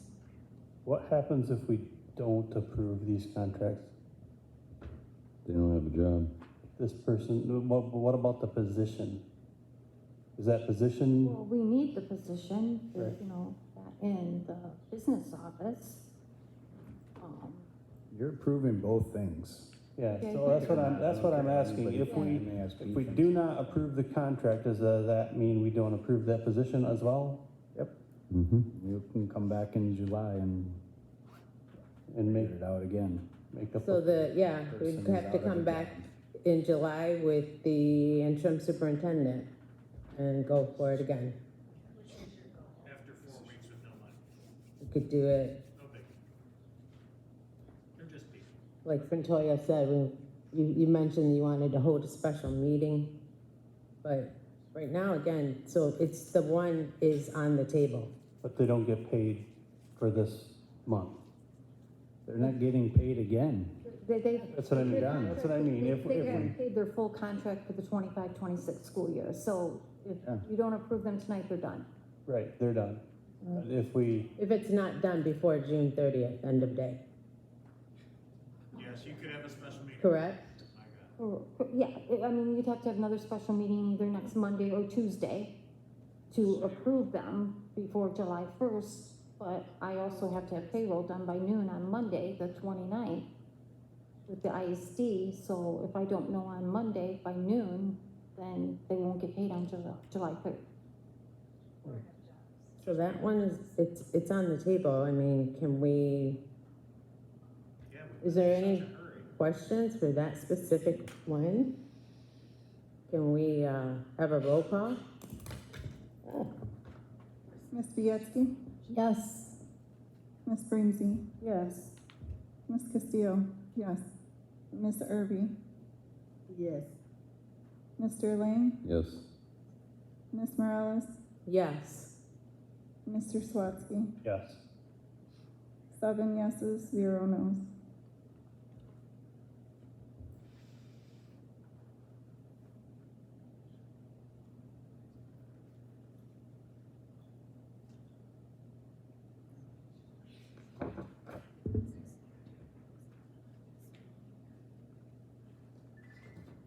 Accountant,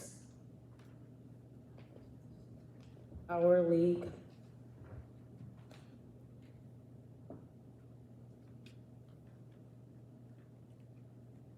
agreement is next.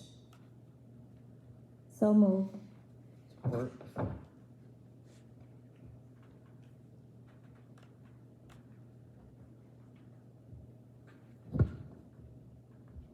Any questions?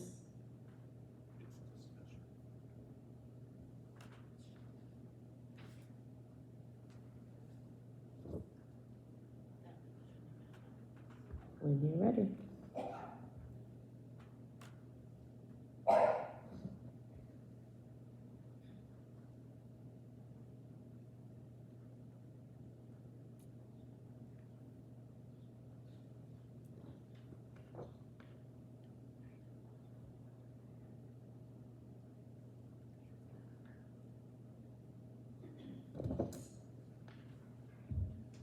Ms. Bietsky, Yes. Ms. Brimsey, Yes. Ms. Castillo, yes. Ms. Irby, Yes. Mr. Lang, Yes. Ms. Morales, Yes. Mr. Swatsky. Yes. 7 yes, 0 no.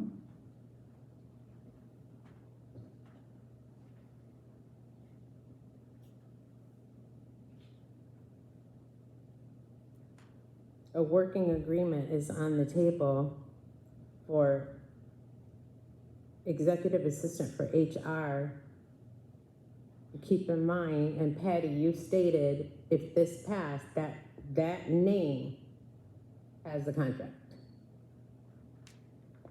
No, you could make a motion and say that we need to have a position for the executive assistant for human resources. You don't have one right now. Right. So you make that motion for that position, and that position should be posted so that you can move forward and hire that for support for Mr. Daniels. That position could actually be posted as a different position as well, correct? Patty, does that? Are you saying like a different title? No, like, changing the title. That's what she just said. I can't hear you. Yeah, I mean, like a different title, like instead of calling sorry, I them can't- executive assistant Yeah, HR, you're saying call them, yeah, yep.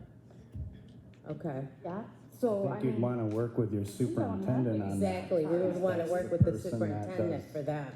yeah, hire. because that person works with that, with the superintendent. Ms. Brimsey asked a Put question. it, Oh, No, we have sorry. an HR department. Say it again? We don't have an HR department. It's ran through the superintendent's office, it always has been. It's part of the superintendent's, office. That person has always supported, HR, superintendent's always been in charge of HR. I don't know who I gave my social security card. So it used to be administrative assistant for the superintendent as well was the title, which was previous years. And so, yeah, that's up to the superintendent. Okay. Apparently not. So as of right now,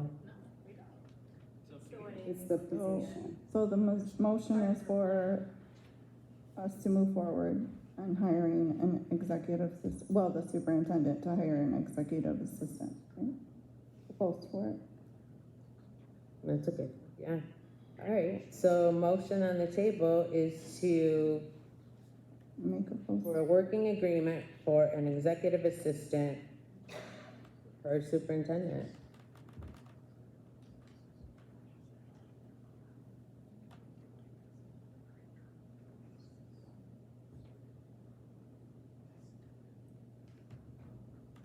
I know I don't normally say anything, Amy, but, this position also should be something that the permanent superintendent would fill. I mean, you didn't want, like, Mark to fill it because we were gonna get a new superintendent.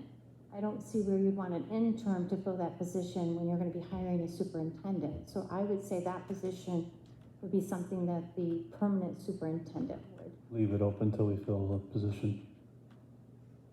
I mean, we can always do, we could always ask, I'm just throwing something out is, I mean, we could always get a hold of Robin Johnson and see if she's interested in coming back part-time for a little while until a superintendent's hired, and then they could fill that position. But, you know, you usually want that person to be able to work with you know, you want the superintendent to be able to work with whoever that is filling that position. Mhm. So in that case then, per the CFO's recommendation, we could bypass this one and move on. No, we can't bypass it. Right, Patty? I wouldn't bypass it, I would just approve want- that this position could get posted. I was just suggesting that we not follow through with it until we have a superintendent. Right. We add a date to that, like, I'm the sorry. motion, would it be, the position be filled after September 30th? Well, we don't know if we're gonna have a superintendent on September. Yeah, I wouldn't put a date to it. Is there a motion on the floor? Yeah, so I moved in. And is there support on the floor? Yeah. Sorry, I didn't hear you saying. Well, at the end of the day, the only way that a motion can be altered is by the person who made it. They can There either was no rescind motion it. made. She just supported. Tammy, I thought you said you just made a motion. She did. It was in, But it wasn't, she didn't finish that motion. it wasn't completed. I didn't see. Well, I didn't have anybody written for the Yeah, motion. there's no. She Finish. didn't, Tammy started talking and she stopped. The motion. Simply trying to Oh, find, yeah, you have to talk a little bit louder. is there a motion on the floor, yes or no? No, Not a complete one. no, The answer is either a yes or a no. No. no. All right.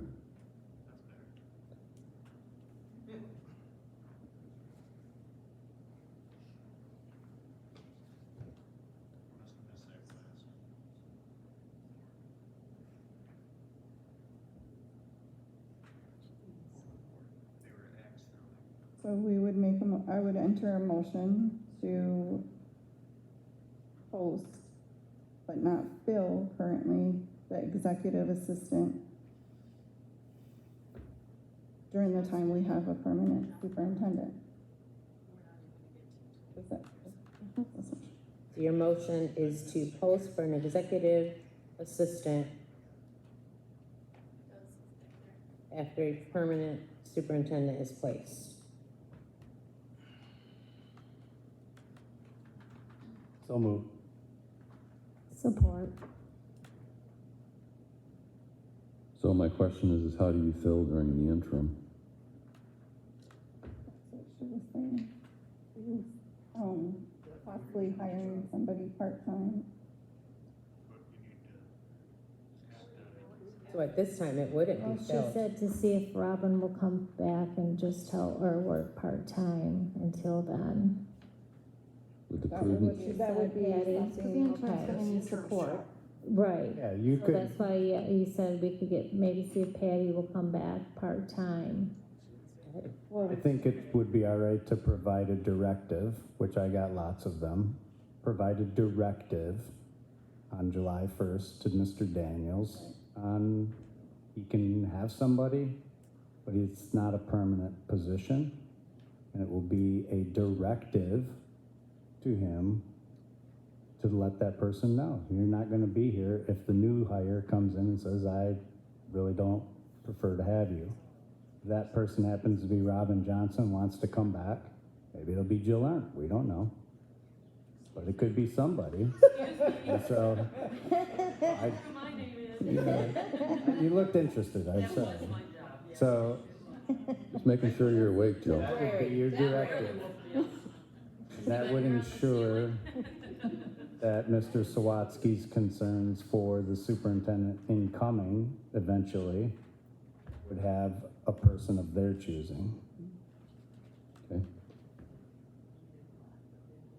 Correct. So the motion on the table is to post executive position after a permanent superintendent is in place. We have the motion and the support. Roll call for that, please. When ready. Ms. Bianski? Yes. Ms. Bringsy? Yes. Ms. Castillo? Yes. Ms. Irby? No. No. Mr. Lane? Yes.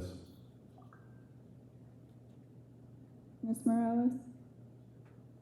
Yes.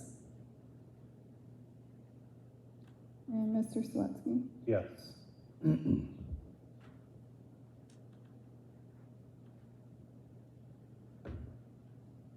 6 yeses, 1 no. Motion has passed. Working agreement for the maintenance supervisor as presented. Oh, you missed one. Oh, yep, my bad. 1, 2. 1. Working agreement for athletic director and behavior specialist as presented. So moved. Support.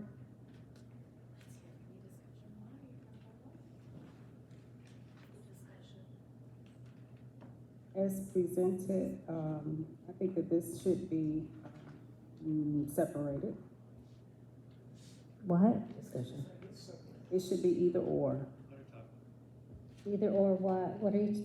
positions. Is this person certified for You're going dangerously into an area of evaluation. The motion on the table is to approve as presented for that working agreement.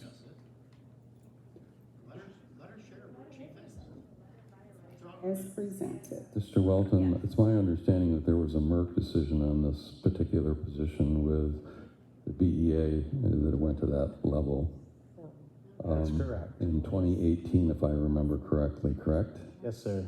Would you please share the results of that Merck decision and the agreement that we have with the BEA, please? Yeah, Merck is Michigan Employment Relations Commission, and they ruled on the behavior specialist position that would be a teacher union position.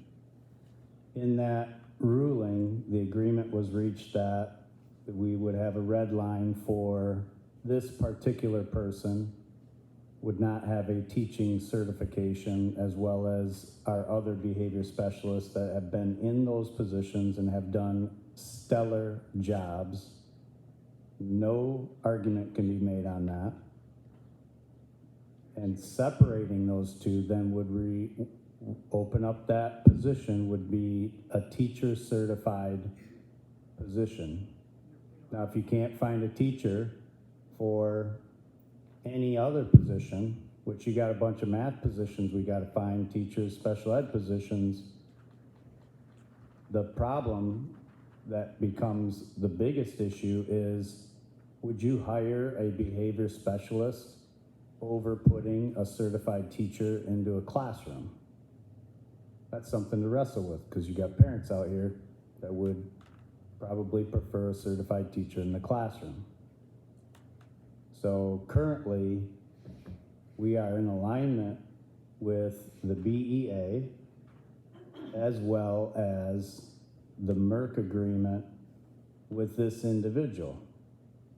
And financially, it's beneficial to the district.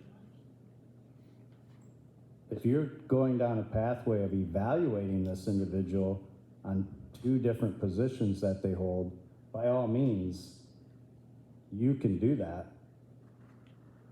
This person has done amazing things for this district, and it's shameful to even begin to think anything other than that. And the price that this district pays for a combination employee is outrageously inexpensive. Outrageously inexpensive. And what we get out of this employee is an incredible value. So our return on investment is extreme. My point, though, is back to the Merck agreement, that if you attempt to separate these things, you may well put us in a position where you have now caused an unintended effect relative to the contract that we have with BEA, and I just want you to be aware of that. So there was a red line for this individual, but someone else coming in would have to be certified. Correct. But it was wavered for this. So the BEA signed best- off on it. It was best probably called the grandfather clause within the contract, correct? Yeah. So once he is removed from that position or he chooses to leave, the district will then have to be in compliance with the agreement with both Merck and the BEA. That's what a little history lesson. So I will don't help with. understand, if this person decides to leave, we're still gonna be in the same position as if we separated them to begin with. There's a big difference. Hold on, You're saying if they decide to leave, I'm not aware this person is deciding to leave. And B, they are here. So if you decide to split them, you make the decision to break the agreement with the union. And then you have to figure that part out, which is you may not get a behavior specialist. You may end up with only an AD because you need the teachers in the classrooms. Now you have no behavior specialists. Right. So, working agreement on the table, the motion is that agreement on the table. And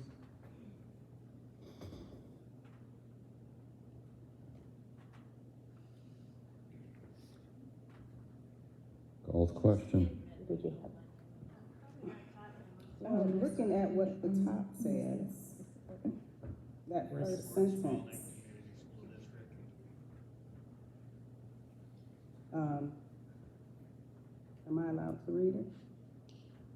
I'm sorry, say that again. First sentence? In the contract, she wants to read the first sentence of the contract. Or she allowed, we all just look at Yeah, it? you can read it. Would you like me to read it?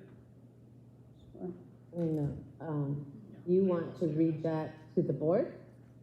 So, well, hold on. Is that because you have a question or something? Because the motion is on the table. Yes, but Okay. as far as what I mentioned with, okay, you're mentioning the union and, the grandfather clause and all that. But what it says here is that, this is an action that the board can take. Or its designee, Hmm? which is the superintendent. Pardon me? It says, or its designee, which is the superintendent.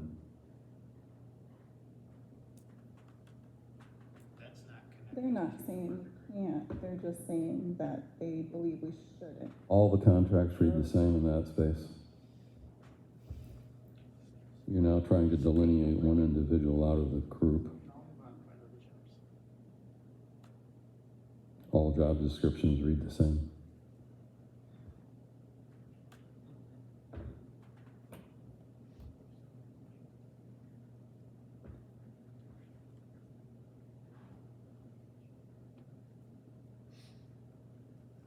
So don't think about anything like the future, anything like that. Think about right now, the motion on the table is to pass as presented.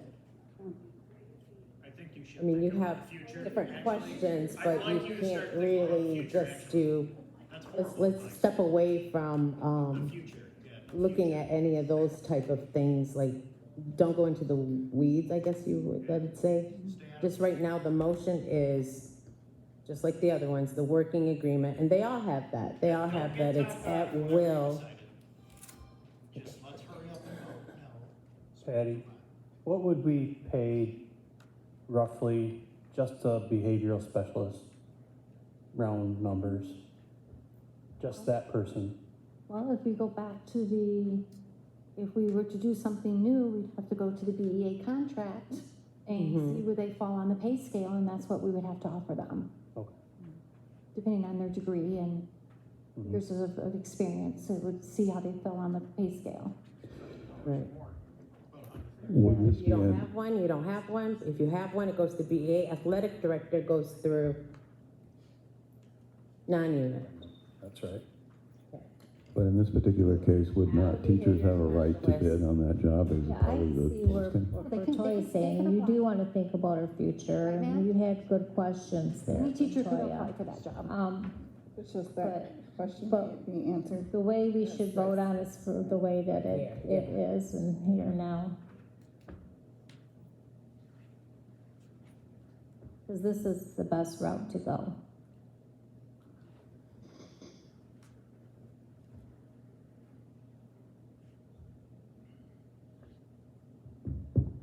Anything else?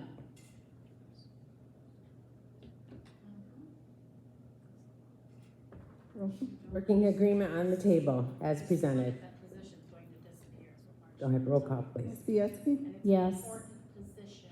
Ms. Brimsey? Yes. Ms. Castillo? No. Mr. Irby? Yes. Mr. Lang? Yes. Ms. Morales? No. Mr. Swatsky? Yes.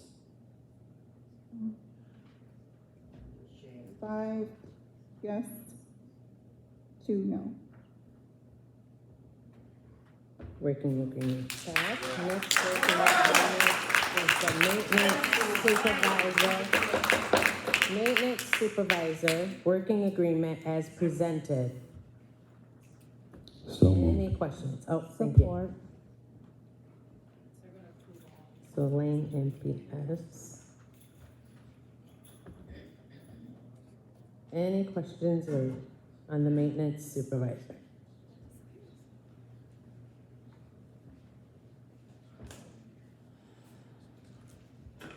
Motion is approved.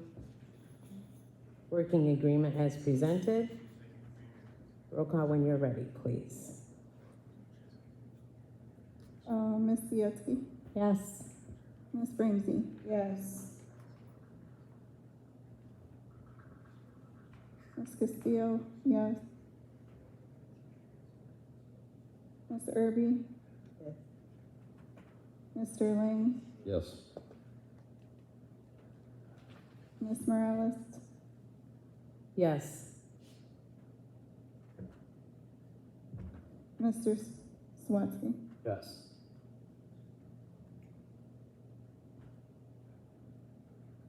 Seven yes, 0 no. Working agreement passed. Working agreement for career advisor as presented. So move. Support.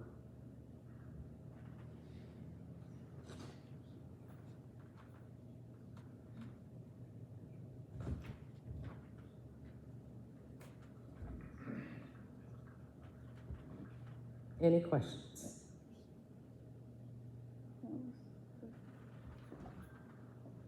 I'm sorry. Oh, Swatsky, no.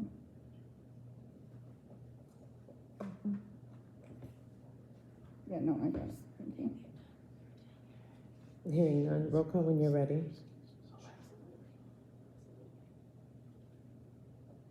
Ms. Bietsky? Yes. Ms. Brimsey? Yes. Ms. Castillo? Yes. Mr. Irby? Yes. Mr. Lang? Yes. Ms. Morales? Yes. Mr. Swatsky? Yes.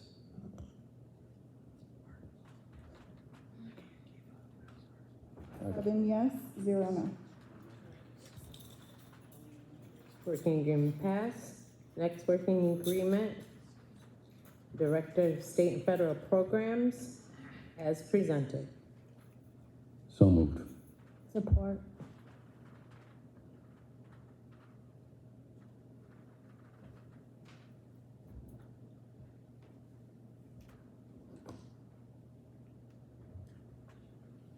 Any question?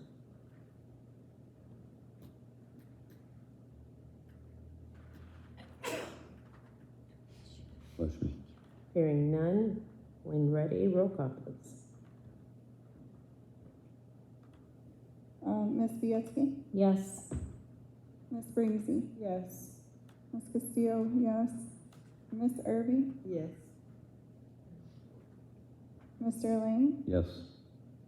Ms. Morales? Yes. Mr. Swatsky? Yes. 7 yes, 0 no.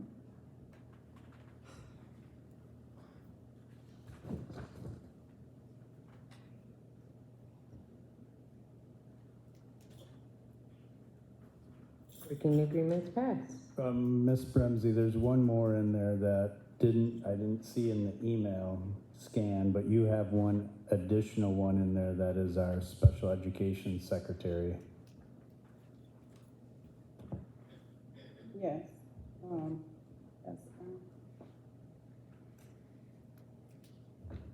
Is that number, is that the next one? Is No, we don't have that. That's the last We never one. presented that.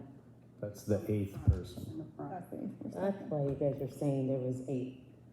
Our email didn't have that, correct? No, I don't see it in here. But you have the 8. That's the pupil support service. Yes. No, you have it. Okay. No, I was asking Mr. Rose, sorry.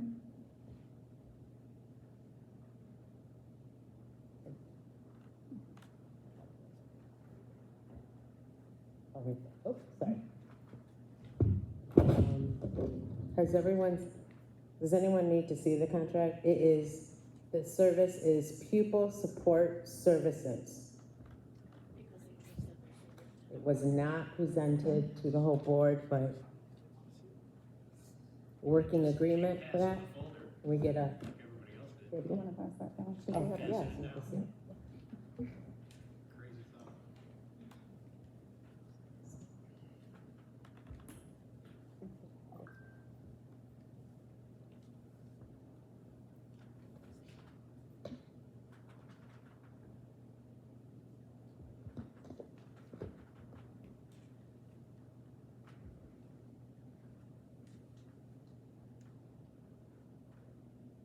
This is for the secretary for the social ed.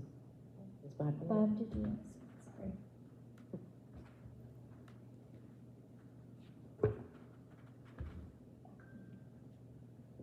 Has that contract changed from the previous one?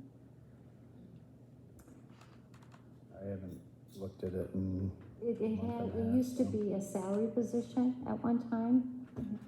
And then, actually the person that this contract is for used to be that salary position, they retired.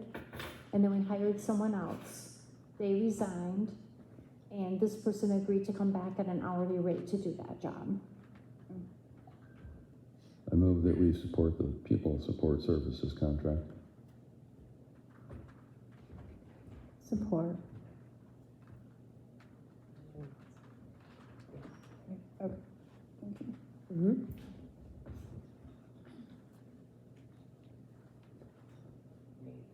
Which is an incredibly important role in this district.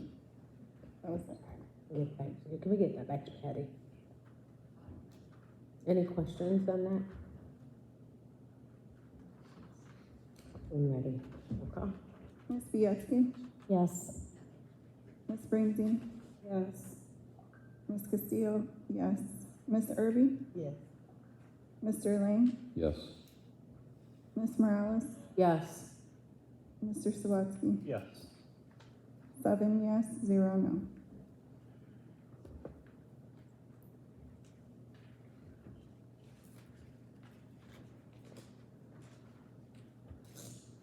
Any other that we need to, No, ma'am.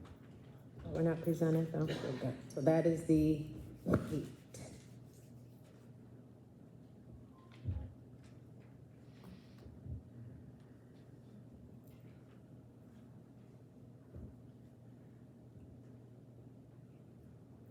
Comments on the budget hearing? Brandon Sweeney?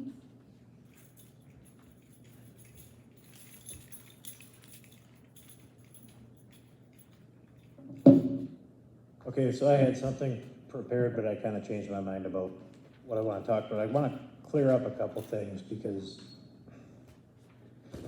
for one, $700 a day is not some astronomical number. So your comments are to be specifically on the budget hearing? Right, we're talking about the as $700. presented. She did not Talk about the present budget, anything right? about $700 a day. This, Patty did not. Is my time going through this, or? Hearing. So anything that was presented by the CFO is what you are able to comment on. The hearing. Can you read the exact agenda line item? Specific public comment in regards to the budget hearing. as it relates to the budget hearing we just heard, in consideration of the amount of money we have available to us through state, local, and federal funding, $700 a day is not an astronomical number. I think it's a very fair number, and I think it's very reasonable. I heard a lot of things from this audience and from some members of this board that seemed to feel like that was some ridiculous amount of money. It is not. It is, in consideration of not paying insurance in retirement, that's a very good number. I'm not gonna sit here and tell you that I think the process was the most appropriate. $700 a day, not a problem. Number two, as it relates to the budget, if we're talking about, I'm sorry?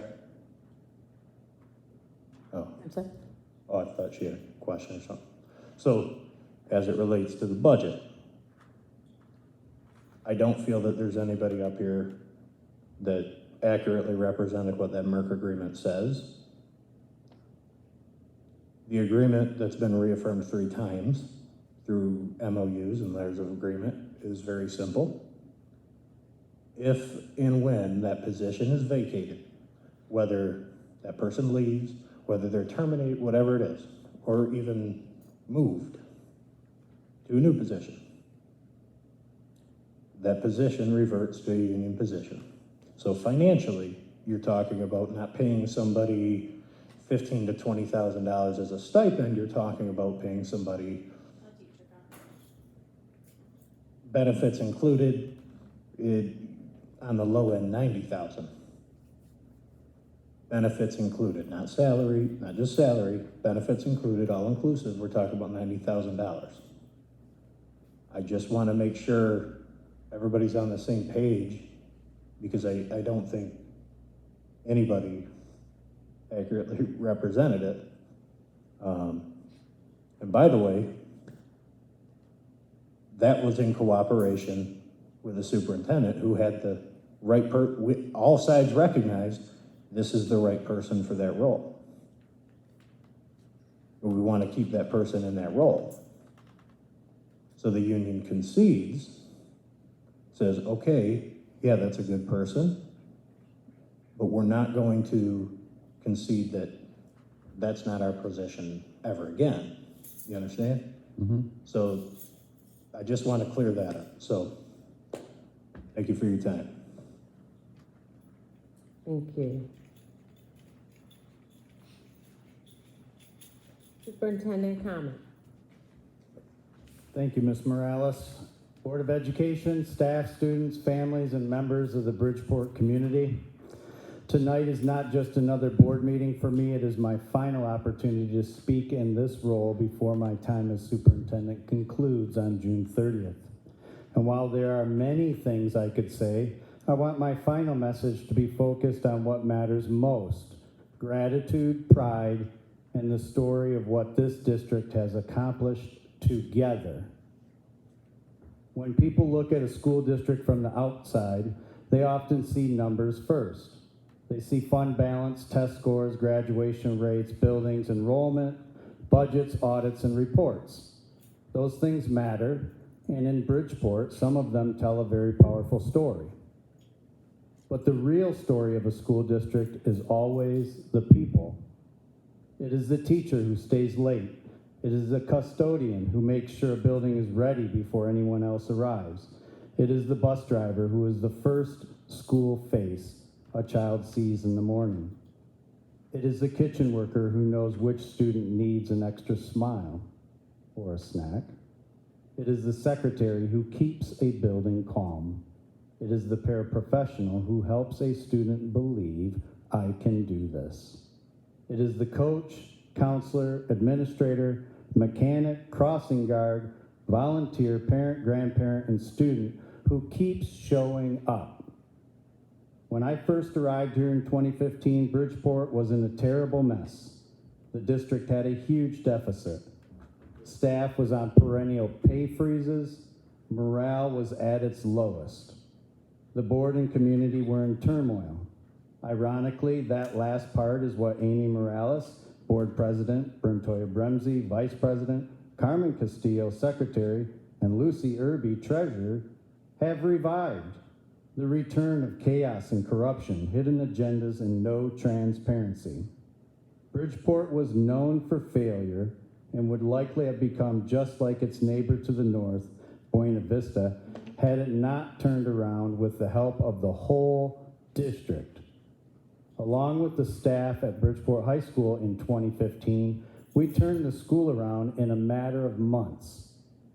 Since 2015 and during my tenure as superintendent, Bridgeport was not only known for resilience, but known around the United States as a school system who was innovative and would do whatever was necessary to help our students, our staff, and our families.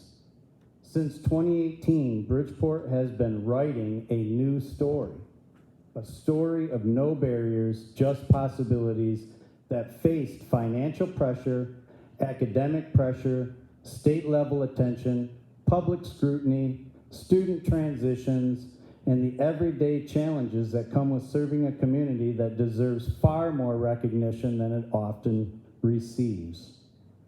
Bridgeport Spalding's earlier financial challenges were documented publicly, including a state deficit report, projected general fund deficits, before this later chapter of recovery occurred. The district also had documented academic challenges, including Martin Atkins Elementary School appearing on the priority list for multiple years and the threat of closure in 2017. Those are facts, not included tonight to dwell on the past. They are included because you cannot fully appreciate how far Bridgeport has come unless you are honest about where the journey started. You cannot rewrite the past if you don't like it. The students in this district, guided by the staff, are in the top 2% of test takers in fall to spring growth compared nationally. The top 2%. You can't rewrite that. The students in this district engage in STEAM learning at every single grade level. That's a fact. Also, it is a fact that Amy Morales, Brimtoya Bremsey, Carmen Castillo, and Lucy Irby purposely stopped communication and stopped all efforts to work with me as the superintendent with a singular purpose, a vendetta that has thrown this district back into chaos. A chaos Mr. Daniels is familiar with, as he was in the leadership role the last time the district went into chaos. It is ironic that saying, "Learn from history or be doomed to repeat it," seems so appropriate tonight. By 2018, the district was still operating in a context shaped by state oversight and lacked long-term strategic planning. When I arrived, I did not come here simply to hold a title or be here for a few months.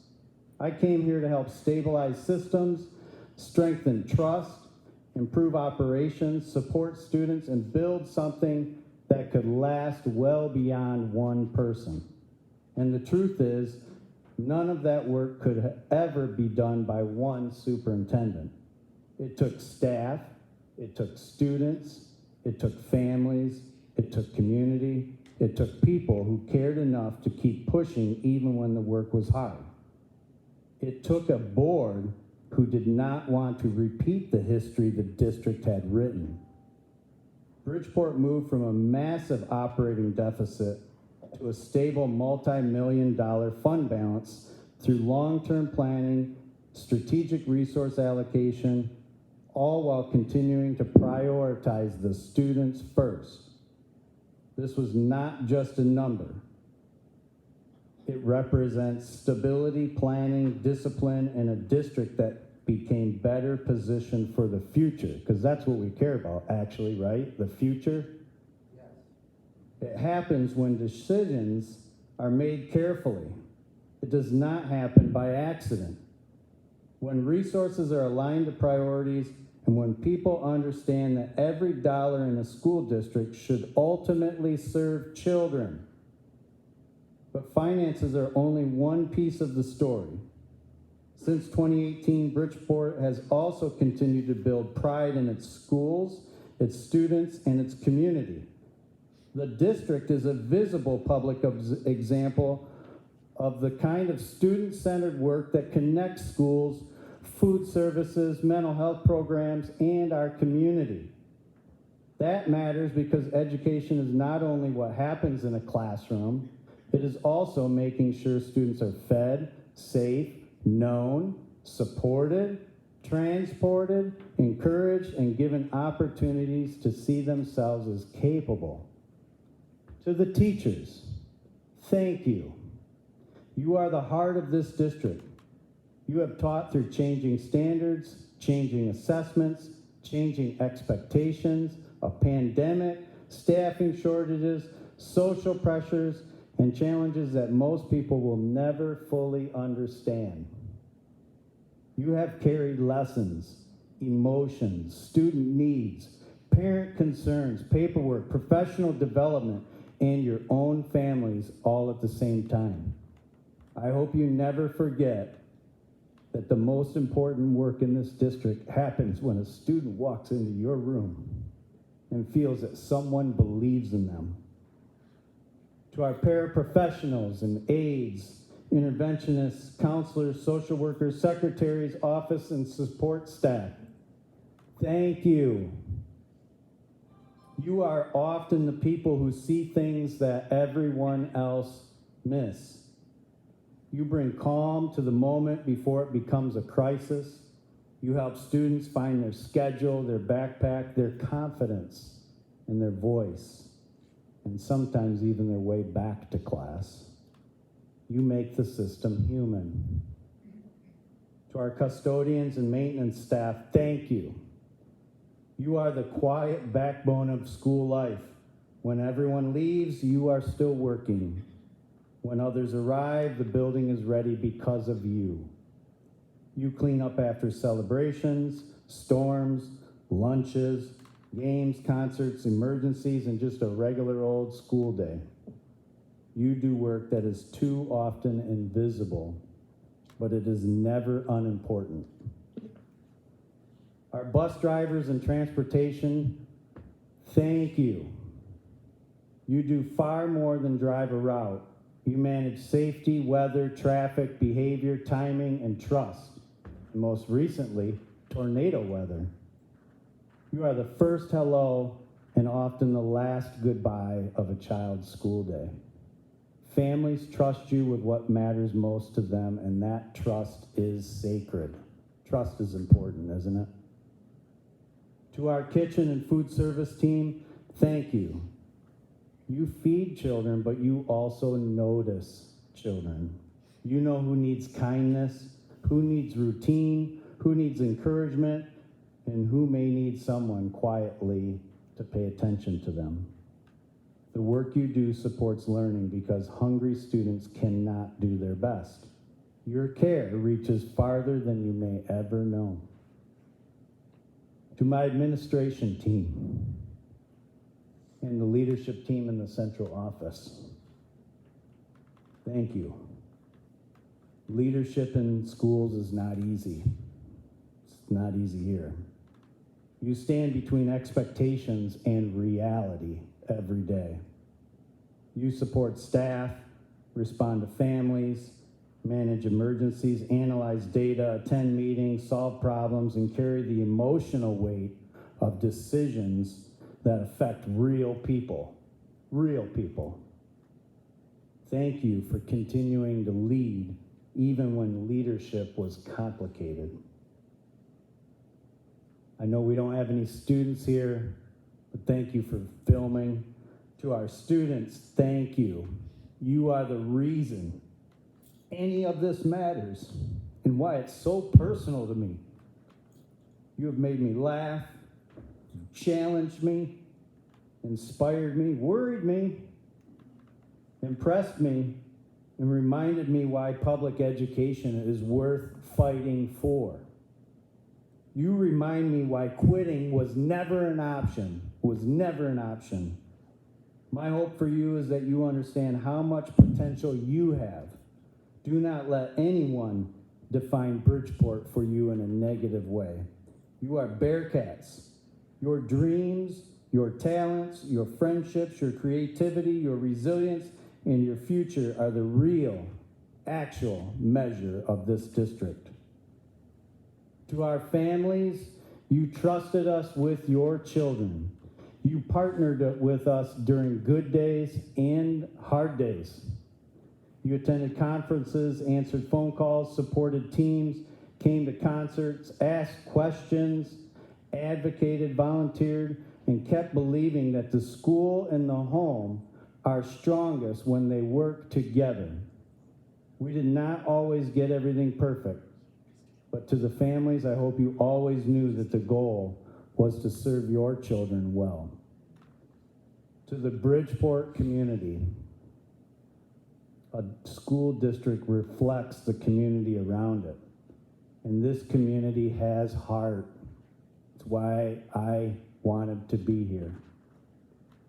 Bridgeport is a place with pride, history, grit, loyalty, and potential. It is a place where people care deeply.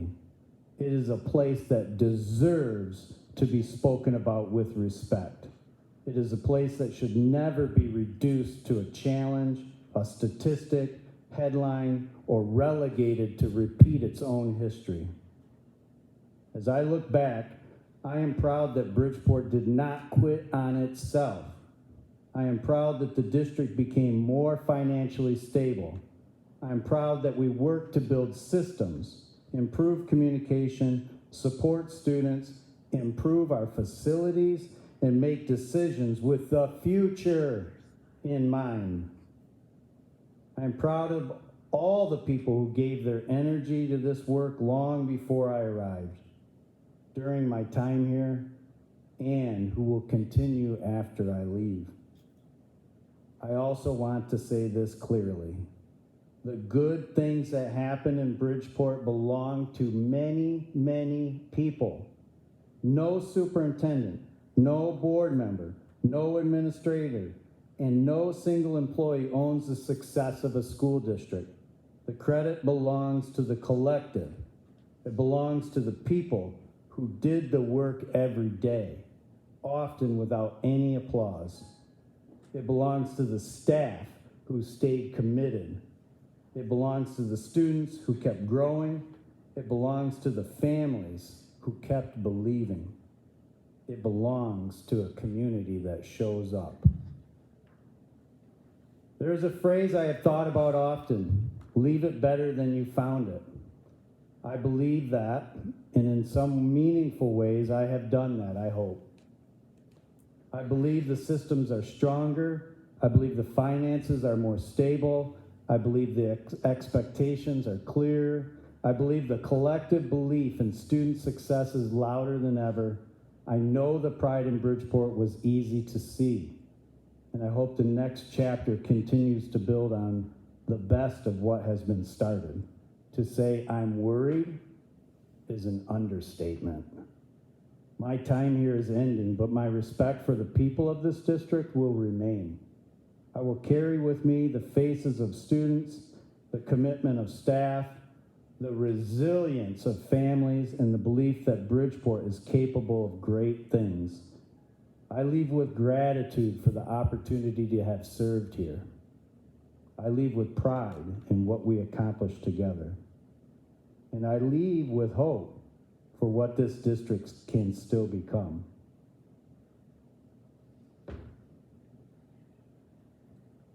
Thank you for allowing me to serve Bridgeport Spalding Community School District. Thank you for the lessons, the relationships, the challenges, the victories, and the memories. Most of all, thank you for reminding me that public education, at its best, is still one of the most powerful ways a community can invest in its future. And at the same time, I have become acutely aware of the damage a few carefully placed people can inflict upon our educational system. Bridgeport's story is not finished. Amy Morales, Brentoya Bremsey, Carmen Castillo, Lucy Irby, you're doing your best to repeat history. Doing their best to silence whistleblowers in the district and the community who can see the return to the old corrupt days are on the horizon. The people in this room, the staff in our buildings, the families in this community, and the students we serve have an opportunity to write the chapters for Bridgeport, and I truly hope you do that. I bid you farewell.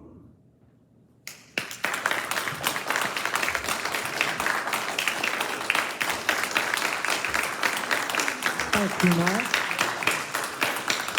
Mr. Lane?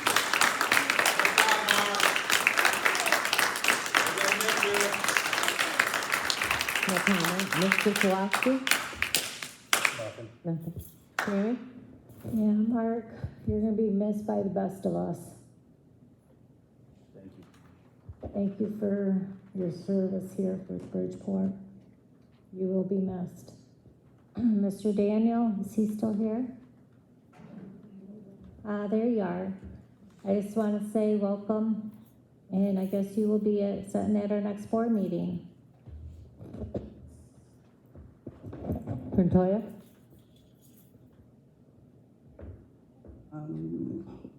Yes, as far as, heard a lot over these past months, but I would like to hear from our staff who reside in the district and who have school-age children.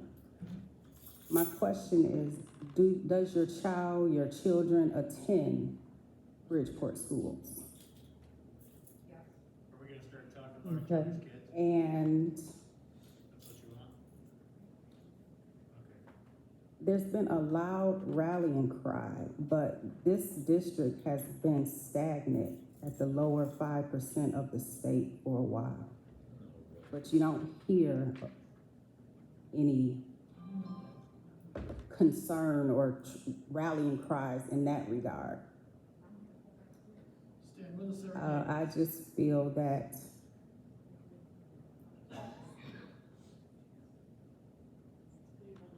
it's time for change. Okay. Is Is that it? Yes. Awesome, appreciate that. Yeah, Miss Lucy, anything? They still can't Comment? pass that state test. Doesn't matter. Lucy, any comment? Comment? No comment. No? Carmen? No comment. Okay, I agree, we're definitely going to move forward and appreciate that we can acknowledge that every single person has their own individual choice to make on moving forward and doing this for the students. So we are adjourned.